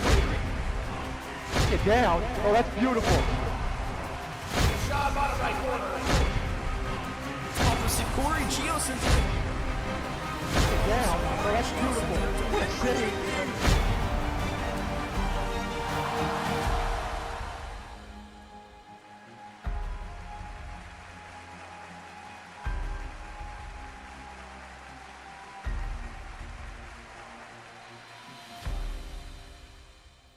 Left. They've got to get some offensive momentum going here if they are going to try and fight through game 2. This could be the momentum the chance they were looking for, and there it is, a touch off the backboard, a little bit of a missed touch from the defense. Is now back to a 1-goal deficit with a little over a minute left. There's a great shot from Penn, comes out to bring it back. His team create an opportunity for your teammate as a late tries to take one, goes for the reset, gets the pop. Can he get the reset? No, he fakes it out. Oh And my just like gosh. that, just like that, 7 seconds in, we are now back to a tied game 0-0. What a shot, Bullet. Wow, I mean, absolutely. right now it's looking like there's 4 players on the field for each team because this crossbar is just denying literally everybody. But is he going to do it here? No, it can't hit the post. Can't help him there. No man back. Yerbo, they're going to put in the first one here with 2:48 left on the clock. That was a great challenge on that corner. The bump on Payne just really made it impossible. So pressured by this Portland team. This Portland team looking already to keep that pressure going as they get the ball on net. It might go in. It's going to go in. It's Yerbo again tying things up 4-4. Again, another wild series of 2 goals within 10 seconds of each other, except this time it's going to be Portland who takes it. Yeah, I mean, almost every single engagement has gone in favor in terms of Toronto's 50s, like you were saying.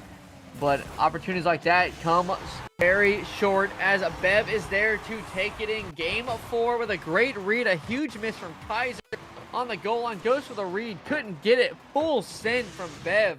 Takes his game always there as one slips through their fingers, and now another one just disappears.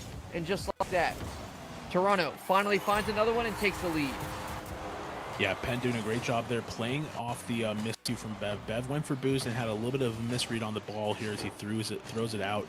His teammate not able, had to kind of slugfest from game 1. Low scoring games, both sides not able to really run away with a clear victory.